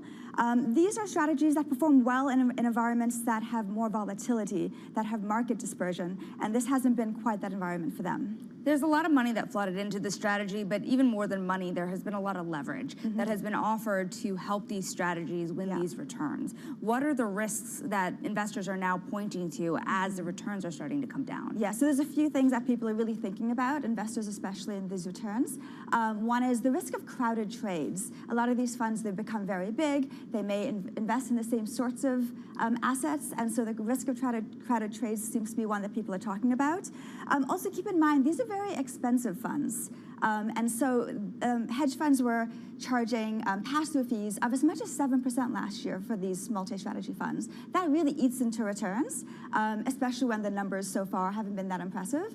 And then keep in mind the fact that these funds have lockups. So investors are stuck in these funds for many years more than they were before. Now, when you look at their returns largely year to date, the performance is much more significant than you saw the muting down to October. And September has already started off kind of choppy. Yes. How anxious, when you think about the tone that people are taking when they speak to you, are they getting more anxious as the year goes through? I think there is some anxiety because the macro funds haven't performed well, the multi-strat funds haven't performed well. The equity funds, some of them are doing okay, but when you compare them to the NASDAQ or to the S&P, the indices are doing a lot better. So I think there is some wariness. Whether it's so much so where some of these investors will actually redeem from these managers, I think they're looking at a few years. How has that manager been doing for a couple years in a row, or since inception? But there's a little bit more concern there than there has been before. Yeah, Emma, I was going to say on that point, I mean, last year was so strong for a lot of the macro funds. How fickle do you expect flows to be? Is this year enough to undo some of the stellar returns that they were able to squeeze out for their investors in 2022? Right. So the macro funds, they've had an up and down year for some time. And they fall in investor favor, they fall out of investor favor, sort of depending on how things go. A lot of funds had been waiting for them to perform really well, and they had a couple years when they were doing so. A lot of these funds have significant lockups as well, too. So the hedge funds these days, especially the big ones, they try to structure themselves so that they are not as susceptible to the investor whims.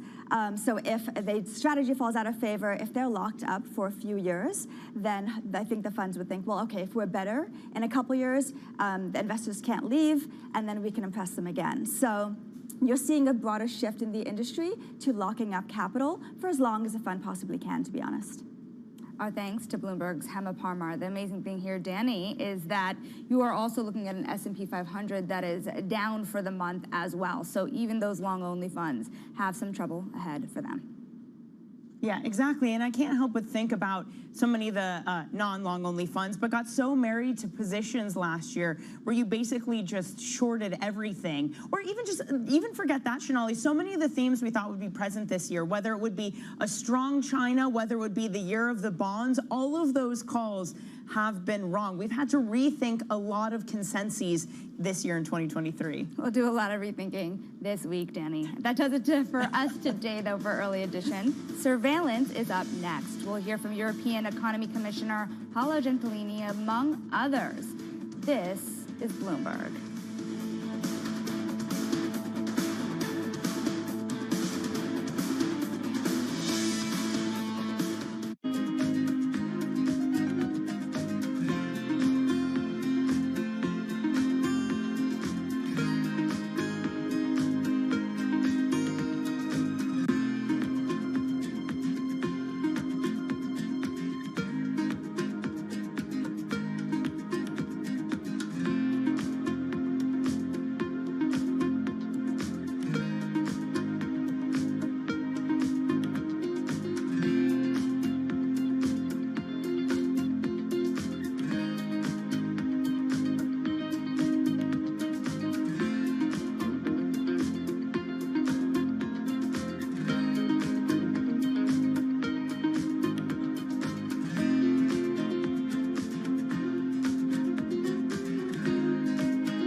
venture capital.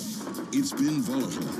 From bank crisis anxiety to AI exuberance, Caroline Hyde and Ed Ludlow chat with the biggest names about the latest tech trends. Is AI going to dominate the earnings narrative for this sector this week? I think we're seeing opportunity and potential platform shift that we haven't seen in a long time. If you're a company today and you're not embracing the changes that are taking place with AI, you're going to be behind. How do you prove to the investor base that you haven't just tacked on AI to make yourself sexy? It's very hard to differentiate if you're not experienced with AI. The startup stories. We think this is a watershed moment for technology. Certain categories are more exciting than others. Right now, obviously, generative AI is a category that is very exciting to startup founders, customers, and venture capitalists as well. So what we are seeing is a new area of opportunities for new founders to come and change the industries that matter. And the real talk on realistic valuations. Some of the best opportunities are sitting right in front of us. How do you discern which ones are good on the marketplace right now? I think founders have woken up to the reality that taking on more money at higher terms doesn't necessarily play to their benefit in the long run. How do you actually invest? Follow the VC money on Bloomberg Technology, the only daily business show dedicated to tech right in the middle of the trading action. 12 p.m. on the East Coast, 9 a.m. in the West, only on Bloomberg Television.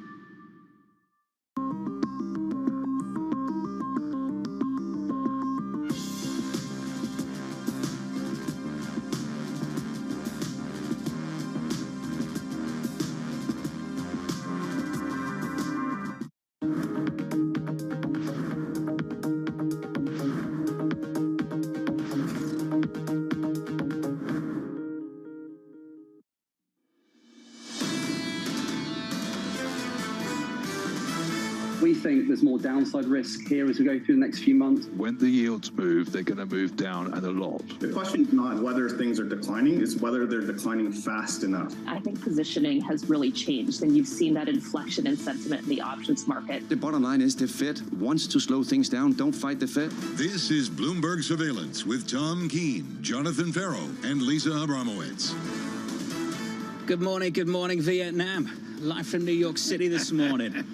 I've been dying to do that since yesterday. This is Bloomberg Surveillance on TV and radio. You didn't go to sleep last night practicing that. Alongside Tom Keene and Lisa Abramowitz, I'm Jonathan Farrow. Your equity market positive this morning by 0.4% on the S&P 500. That was quite a news conference, TK, over at the G20 from the President of the United States. Those of us vested in the debate, and I did not serve in the military, I want to make that clear, but those of us vested in it, there was a conflation of events there that I would suggest spiraled out of control, perhaps. I don't want to overplay it, but I believe there were reports they shut down the press conference early. This is the president in Hanoi. That always fraught with emotion.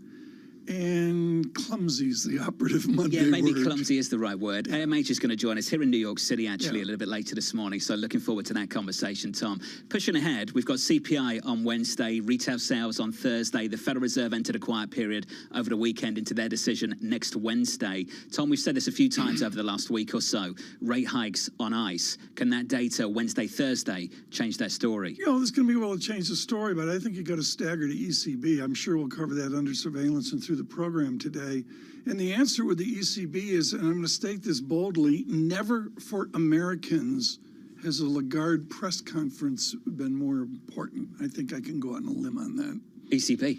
Thursday, Tom. Yeah. On Thursday, a little bit later this morning, actually, about 10 minutes from now, we'll catch up with the European Commissioner on their new forecast. And their forecast, Bramo, seemingly heading in the wrong direction. Stagflation, basically confirming that this is led by Germany going into recession this year, and that's going to slow growth at the same time that inflation is sticky. So that leaves a question for the ECB. How do you pair your singular mandate of inflation with a subtle dual mandate of trying to support a region that's not quite flat on its back generally, but not in a great position? We're going to have Gianelloni of Italy with us here in a moment to talk about Northern Macedonia 1. Okay. Okay. The former prime minister scheduled to be with us, and he was one of my most important conversations of the year. Lisa, I didn't know this. Let's bring it up here. COVID nominal GDP. This is from the beginning of the pandemic. United States, with all that stimulus, up 24% in total. U.S. up 24%. In euro, as you mentioned, Lisa, really stagflation, up only 8%, one-third as much. There's a long-term question around whether the U.S. will actually retroactively be seen as doing the right thing with pumping a lot of money. Perhaps the scale and at the end a little too much, but still a better basis to come back from than Europe. But then does it leave the ECB in the same place that the Fed is in right now, which is changing their tone? I mean, this is a shift toward flexibility because right now it's unclear what the bigger risk is. The downside risk to the economy or the upside risk of inflation not going down. And that is the EM dilemma, and it's always a tough one for any central banker to have to face. The BOJ, Tom, bit of pushback there. Perhaps we're having a real conversation about a credible policy threat, which is to shift away from negative interest rates by the end of this year. Yen and stronger yen, 147 to a 146 handle. These are not big moves, but yet there was that whisper, and it wraps around. I believe this weekend there were 47 articles in the Zeitgeist on China. I lost count at about 40. I think The Economist alone had 6 articles, and Bloomberg, of course, was some wonderful work out of Hong Kong. But you know, the bottom line is it's just there. It's over there. It's distant, but the pros tell me pay attention. You could have taken your pick over the weekend. You could have done a Giants, Cowboys. You could have talked about the U.S. Open. You wanted to talk about Italy, North Macedonia. No, I was riveted. 3 minutes into the show. You know, well, not 3 minutes into the show, but what are they playing for? What is EF? Is it EFL? To qualify for the Euros next summer. That's what they're playing for. In the tots. No, this is not a national the team. tots aren't in this. Okay, this is a national team. Let's save this for the commercial break. Is this for the World Cup? Equity futures on the S&P. No, positive by a third of 1%. We're elevated here after a week of losses. How about those Giants? Into the bond market, yields up by a couple of basis points. 428.80, 40-0. New York sports right now. Giants, Yankees. Lisa, I know you're a Jets-Mets fan. No, actually. It's Mets-Giants. Oh, that's an odd mix. Yeah, it's very odd. Aren't the glory supporters usually just sort of Yankees, Giants? Yeah. The long-suffering fans of Jets, Mets? That's how it works? That's typically how it works. So you barbelled? Yeah, I barbell. Oh, good. It's basically, Smart. you know, treasuries and tech stocks. Anyway, just to give you a sense of what we're looking at this week, we talked about how it's a big week of data. We also are looking at Apple setting to unveil the iPhone 15 and the next generation smartwatches at Wonderlust, which I'm sure you're going to be citing frequently in terms of the name. Wednesday is U.S. CPI, a real focus here on core CPI. Headline CPI is expected to actually remain sticky or tick up on the heels of that 9% increase in crude prices during August. But do we see that core continuing to come down, which will give the Fed reprieve to pause and maybe just stop hiking? And Thursday, ECB meeting, as well as PPI and retail sales in the U.S. and the deadline for the UAW to potentially strike against the big three in Detroit. More on that later.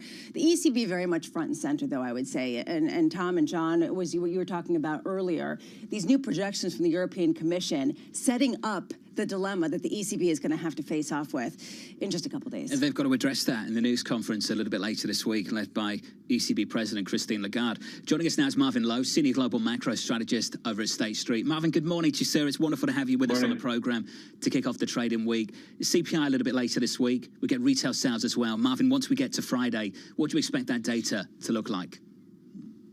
Yeah, I mean, I think we're going to get a continuation of the positive trends with the core data. You know, certainly PCE raises the risk that it might be a little bit of an upside surprise. But, you know, kind of having said that, given where we were in the summer, I think we're moving in the right direction. The consumer remains strong, so there kind of continues the challenge that the Fed has in terms of a strong consumer and it making it harder to get towards those inflation goals. I look, Marvin, at the idea of taking strategy or economics and having a conviction and belief. I love your phrase, painfully neutral. I mean, there we are, treading water here. Do you have conviction where you can be in the market? Are you convicted to a correction, or do you got a gloom bear market out front? Yeah, I mean, you know, we need a conviction when we approach our portfolio selection process ultimately. In terms of playing the market with regard to the choppiness around that conviction, I think it makes it to a certain degree harder because certainly we're going to have volatility in the markets, but it's going to create opportunities if we believe in ultimately that conviction. I do think that the recession risks remain out there, and the higher for longer conversation becomes a harder landing, particularly when we look at kind of some of the spending headwinds that begin to come into the market next year. And then, again, opportunities around that. First study I did this morning, Marvin, was a Bloomberg Financial Conditions Index. I went back, way back, 06, 05. 11 ratios folded in there, I believe. It's a toxic brew. Yep. And the answer is we are accommodative. Are we painfully accommodative for central banks like you're painfully neutral? Well, I think we've got the policy divergence that's starting to emerge globally, and it's making these conversations interesting for us in the macro space, but it's really showing the challenges that all the different central banks have.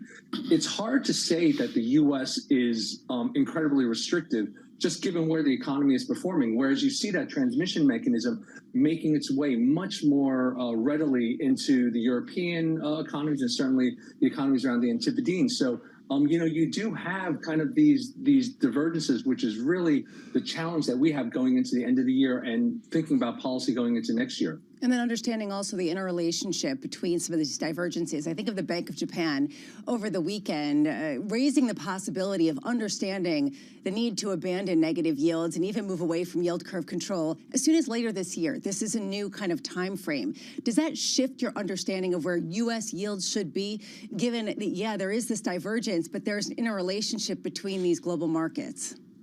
Yeah, I mean, that's significant. The view that Japan is finally in a position to make a longer-term decision, reversing something that has been, a decades-long policy, is significant within the global landscape, particularly when you look at it from the U.S. perspective and their participation in the Treasury market. That's a conversation that we started to have in early August, which now comes to the forefront again if they're not as accommodative, for sure. Morgan Stanley came out and said that they actually have conviction that yields are going to come down and to remain bullish on U.S. bonds. How much do you push back against that? How much do you feel like the stickiness that we're seeing in yields is going to be really the new normal? Yeah, I mean, I wouldn't be playing a significant decrease in yields at this point in time. I do think, again, a recession is going to drive that type of conversation. But, again, that painfully neutral type of view. Kind of having said that, where valuations are, I don't mind the income, quite frankly. And I still think that you could think about curve steepeners, but, you need to do it more tactically than just looking at a 2s10s perspective. You got to look at how long this thing might take and whether or not a 5s30s view makes more sense. But just simply owning treasuries in an environment where inflation is below that yield is a decent return.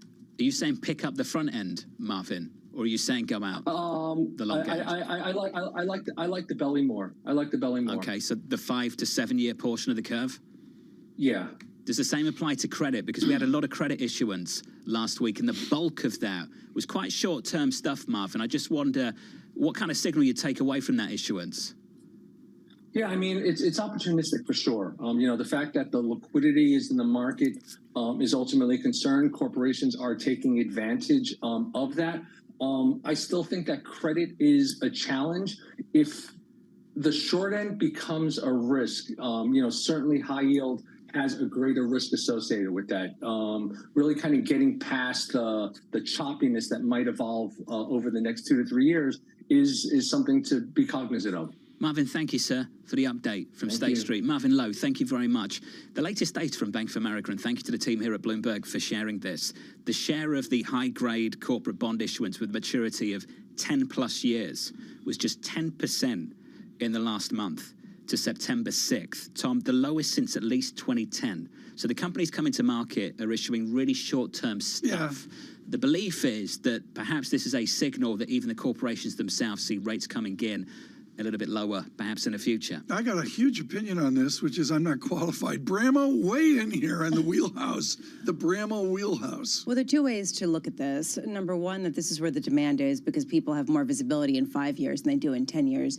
But the second thing is these are companies that are not planning on paying the rates that we're seeing right now for a longer term. They are looking at short-term financing that they can then refinance into much lower rates down the line. And that's sort of how I interpreted it. All right, with the yield move, are the big companies like Apple precluded from gazillion-dollar offerings? Apple's not prohibited from anything, but why would they want to do a gazillion-dollar offering? If you think about it, they've got gazillion dollars of cash just sitting there. So if they've got to issue it up at that kind of yield, I don't know if they can. Why would they want to? Busiest start to September issuance on record. And pushing back potentially, as Lisa mentioned, and I did as well, Tom, against this high for longer story at the Federal Reserve. I read the strategist John Steinbeck this weekend, and it's about an August of our discontent. I'm sorry, it is a gloom out there. Can we get over the gloom right now? You've mentioned this, We're doing John. August again. Yeah, we're in August, and we're into September. On this historic September 11th. We'll talk about that through the show. Right, okay. And John, the bottom line is we've got a keep market up, Lisa. drawdown of 3%. It's terrible. I've said no drama a few times, yeah. Yeah. It was ugly at one point in the middle of August. It felt worse than that, Tom, but yeah, it's got better since then. For Drawdown, sure. 3%. Drawdown. Just engage the mic a little bit more. It always helps. There you go. It's on. Got it. Good, Okay. good stuff. Coming up next, Paolo Gentiloni, EU Economy Commissioner, is going to join us on the latest forecasts out of the Eurozone. And the latest forecasts out of the Eurozone, not fantastic. They've had to cut those all over again. Is stagflation the risk or the reality for Eurozone policymakers? We'll have that conversation in just a moment. If you are just tuning in, equities are positive here by 0.3% on the S&P 500. Yield shaping up as follows by 2 basis points higher on a 10-year, just short of 430 at 429. Live from New York City this morning. Good morning.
From the beating heart of global finance, economics, and politics, and wherever newsmakers are moving markets, Bloomberg brings you conversations that allow for deep discussions and important insights. How has that shaped your strategy for the bank? Is this new normal? Is this like a catalyst? Do you think we're in a new phase for dividend policy overall? That's a great question. I'm Francine Lacqua, and this is The Pulse, every weekday at 9 a.m. only on Bloomberg. From New York City, In London, in Sydney, from Washington, in Tokyo. 9 a.m. in Beijing and Shanghai. Good morning, everyone. Have a great evening. Here's what I'm watching. You do not want to miss this Is story. there the kind of upside?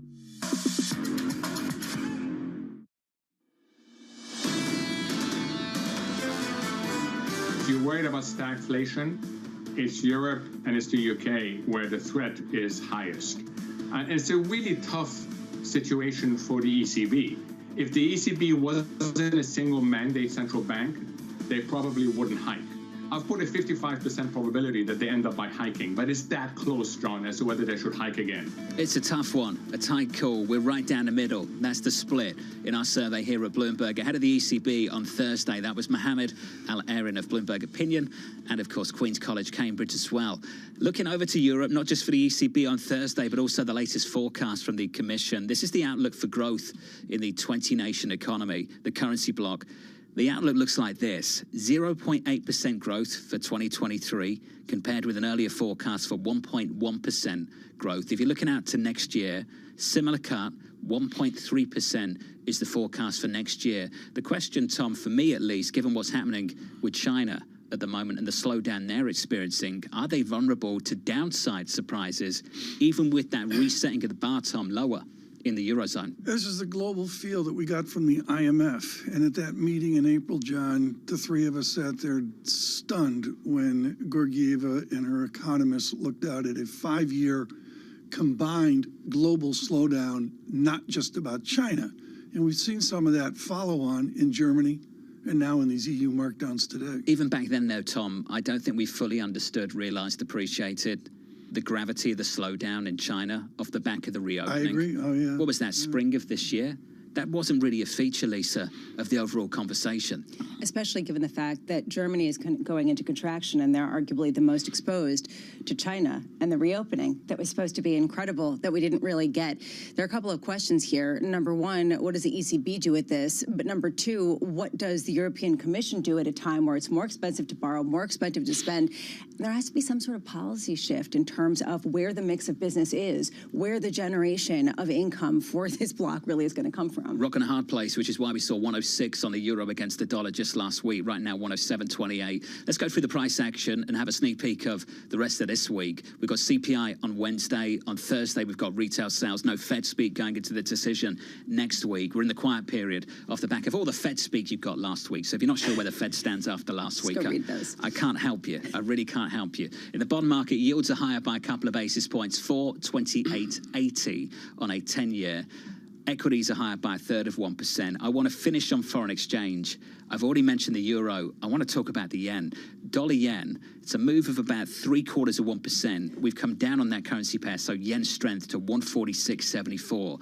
Governor Ueda having a conversation, Tom, about backing away from negative interest rates. Now, I'm not a big fan of verbal intervention, but when you have a credible policy threat, the market will pay attention. How credible is it that this BOJ can back away from negative interest rates by the end of this year if wage growth remains buoyant through the rest of 23? Most people on the lawn at Jackson Hole would say it's a busted experiment. Where do you want to go on this? Let's go to the bonds. We've been talking about the bond market all morning. You basically have, John, a freely floating distant maturity Japanese market with price down, yield up, and then you've got this contrived structure in closer, which is called YCC.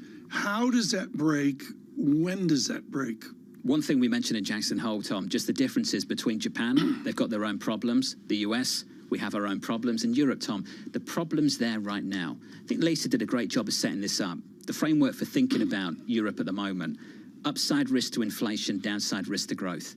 That's a problem for any policymaker in any situation, in any location. Talk about policymakers, and how about someone steeped in domestic political affairs in Europe and is Italy, including being prime minister. And John, this is one of my most important conversations of the last 12 months. Gentiloni at IMF meetings was stunning how acute he was. Let's start that conversation right now with Paolo Gentiloni, the EU Economy Commissioner for the European Commission. Commissioner, wonderful to catch up with you once again, sir. It's been a number of months. We've got the new forecast from the Commission in front of us right here. Can we start with stagflation? Is that the risk for you, sir, from your personal assessment, or is that the reality? I think it's too soon to say that we are in a stagflation framework. What is clear, I think, is first that we avoided the recession, which was not obvious only 8-9 months ago. Please consider that, of course, the Russian war against Ukraine is for the EU an economic issue, not only a geopolitical threat. So we address these issues, we avoided recession, but indeed growth is slowing. This morning we present the forecast, and the forecast is for 23 of growth of 0.8%. Is this something of long duration, where our estimate is that we will have probably a rebound already next year? So this is why I would not call it abruptly stagflation. It's a moment of easing growth for sure. Commissioner, Christine Lagarde, in a speech in New York in April, talked about a need for capital reform, market reform in Europe. Obviously, there's a primal scream of fiscal reform in Europe, which you've lived as former Prime Minister of Italy. How urgent is reform given the war and given the present monetary crisis within Europe? I think it's urgent. We also, of course, should take into account the fact that we are entering in the period where we will have European elections. So this is a challenge, a midterm challenge, not something that we can solve tomorrow. What we have to address now, I mean tomorrow, is the difficulty to find the right balance between supporting investments and addressing inflation. We have the privilege and the opportunity to do so for the first time in the EU story, having behind us a strong tool of common funding, allowing also to weaker fiscally member states to invest and to spend. This is the main challenge ahead of us, but I fully agree with Christine Lagarde that we need capital markets reform to regain our competitivity in the global markets. Given the fact that you talked about this challenge between inflation and slowing growth, right now, has the balance of those two risks shifted for you and actually become more important to see growth and that investment in all sorts of roots of something stronger rather than being that much more aggressive in fighting inflation? Well, inflation in the forecast we presented this morning, we have growth easing momentum, but also inflation declining. So you are right that we are in this narrow path between these two things. I don't think it's easy now to say, okay, we won the challenge with inflation, so let us concentrate on spending and investments. I think we are near to the peak of interest rates, but the decisions will be taken, of course, by the ECB and not by the European Commission on interest rates. At the same time, please preserve the good investments.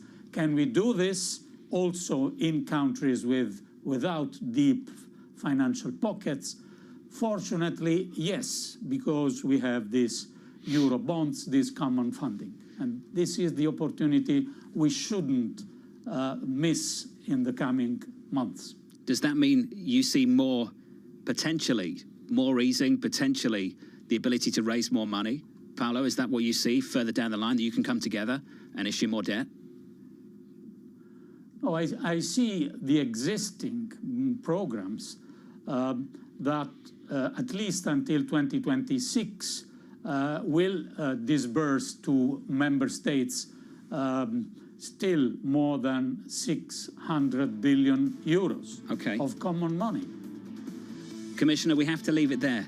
It was great to see you earlier this year in DC, and we hope to do it again early next year. Paolo Gentiloni there, the Economic Commissioner for the EU Commission. From New York, this is Bloomberg.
best investment advice you've ever been given by anybody? The compound interest, the compounding of returns is an incredible miracle of business, finance, and human existence.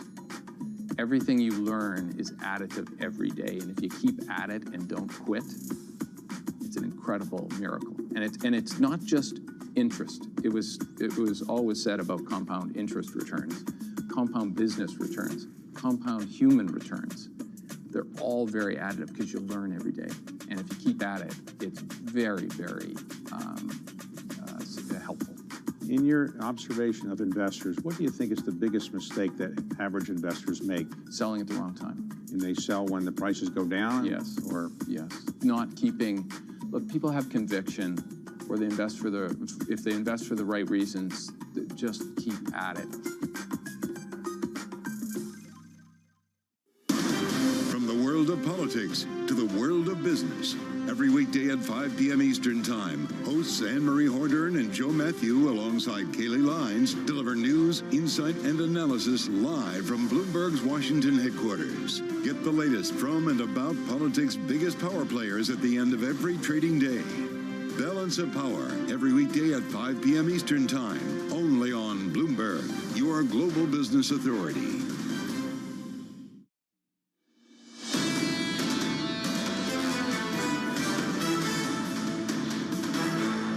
Your week begins like this in the equity market. Equity futures with a lift here on the S&P 500 by 0.34%. On the Nasdaq 100, bouncing back from last week by 0.5%. Going into a new iPhone 15 launch a little bit later this week. Critical for Apple in the crosshairs of tension, Tom, between the US and China. Mark Gurman did an all-nighter this weekend. We published like 3 articles. What did he say?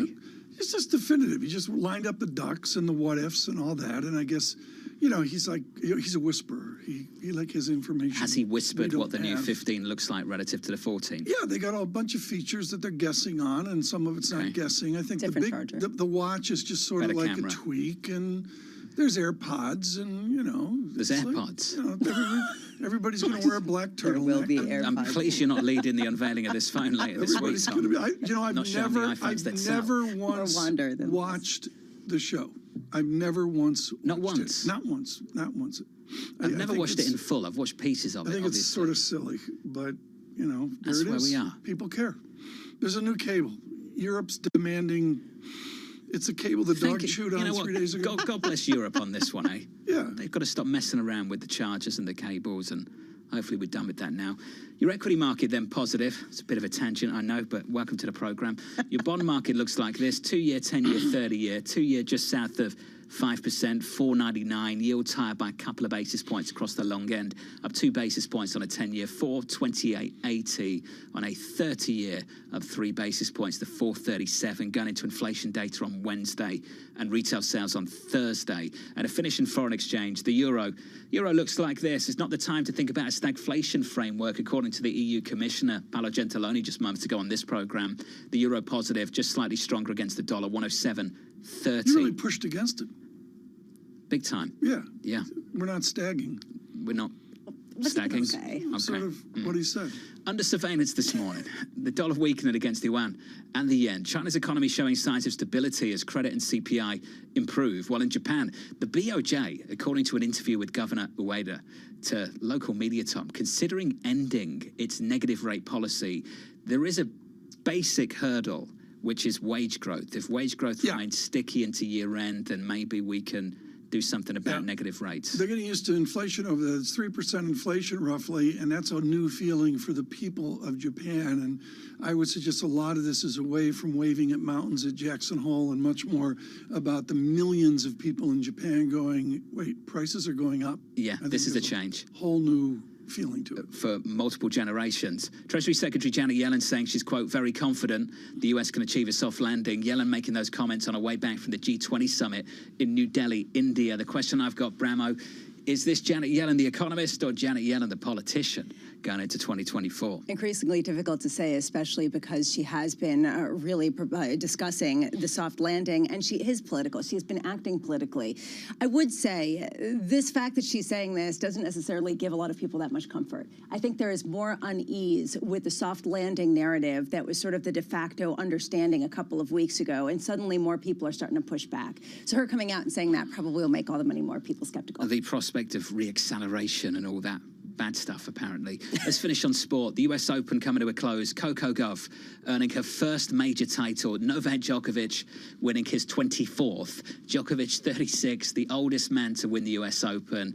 19-year-old Coco Gauff, Tom, the youngest American to win the title since Serena Williams did it back in 1999.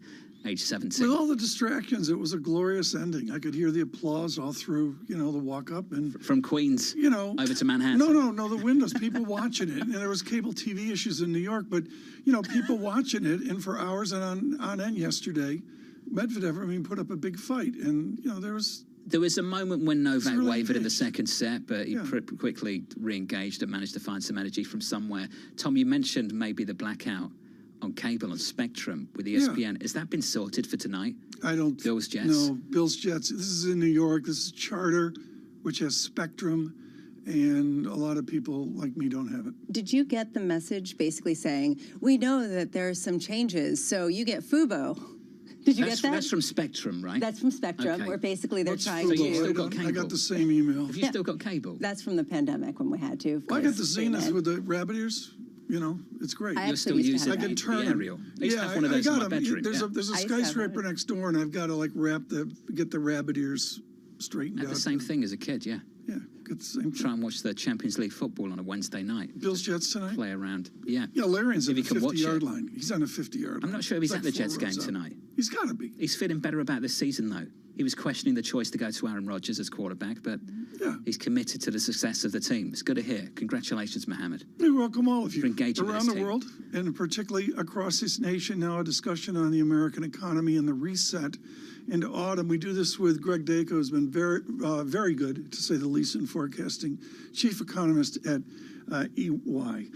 Greg, I look at the summary of your note, and to me, the arch question not being asked right now is, with China challenges, do they put a disinflationary or outright deflationary impulse on global inflation? They're so interconnected with so many economies. Can we see a China that will they or can they impart disinflation on the rest of us? Well, I think the important element at this stage is that we are facing a U.S. economy that is showing signs of a slowdown, and we're seeing the same in Europe. We just had the EU Commission downgrade their forecast. I think if you look at what's happening in China, the ongoing slowdown in economic activity that's being broad-based across the manufacturing sector, the construction sector, is going to have a negative effect on the region in Asia, but also on the rest of the world. Now, the effect may not be as large as some people make it to be. We know that the exposure, for instance, of the U.S. to China is relatively limited, but that will represent an additional drag in terms of economic activity. Whether it leads to greater disinflationary pressures, I'm not quite sure yet. The U.S. still imports a lot of its imports in U.S. dollars, so the effects are generally limited. There are three issues here. There's China and its domestic effect. There's China and its influence on Europe, which we were just talking about, is flirting with stagflation, but don't call it stagflation. And then its effect on the U.S. I want to question its effect on Europe and whether we've overpriced the risk of some sort of declining Chinese growth, given sort of peak pessimism that we keep hearing about, and how it feeds into the European economy. No, I think we have to be conscious of the fact that it's not just the cyclical slowdown that matters. It's the structural slowdown in China that matters, because the longer we have an environment where China is no longer growing at 8, 9, 10%, but instead growing at 4, maybe even 3%, that becomes a greater drag on the global landscape. It affects, of course, the Asian economies that are heavily dependent on imports into China, but it also affects the rest of the global spectrum in terms of weaker economic activity. And we have an environment, again, where global growth is slowing. It's not retrenching. We're not seeing any massive pullback in terms of private sector activity, but we are seeing slower growth across the major economies around the world.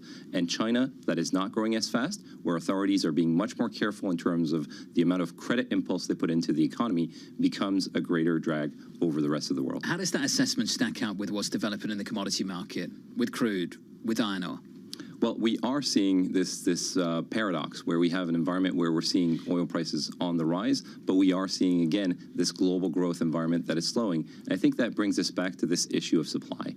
We're in a world where we continue to see that supply is a key driver of economic activity. In this case, we're seeing both Saudi and Russia talking about further cuts in terms of production, prolonging those cuts, which drags the potential supply and therefore puts upward pressure on oil prices, on commodities. We're seeing that in other sectors as well. Housing in the U.S. is a key example. I'm struggling with this one because U.S. output is close to all-time highs, and it's not just crude. If it was just crude, I think I'd hear your argument and say, yep, let's move on. But it's iron ore as well. Vale talked about iron ore demand, saying that the outlook for the year is pretty decent. My words, I'm paraphrasing. When you look at iron ore, can you get the same assessment that you've just mentioned to us on, say, crude?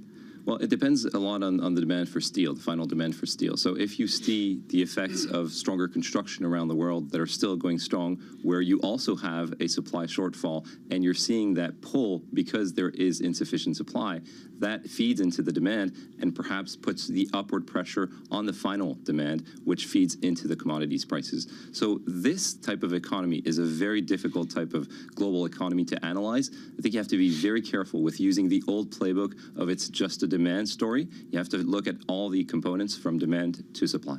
I want to go to October 6th and the jobs report in America. Nick Timmeros features a wonderful chart showing the decline in 3-month annualized to take 90 days, 3 data points of jobs report, and then annualize that out.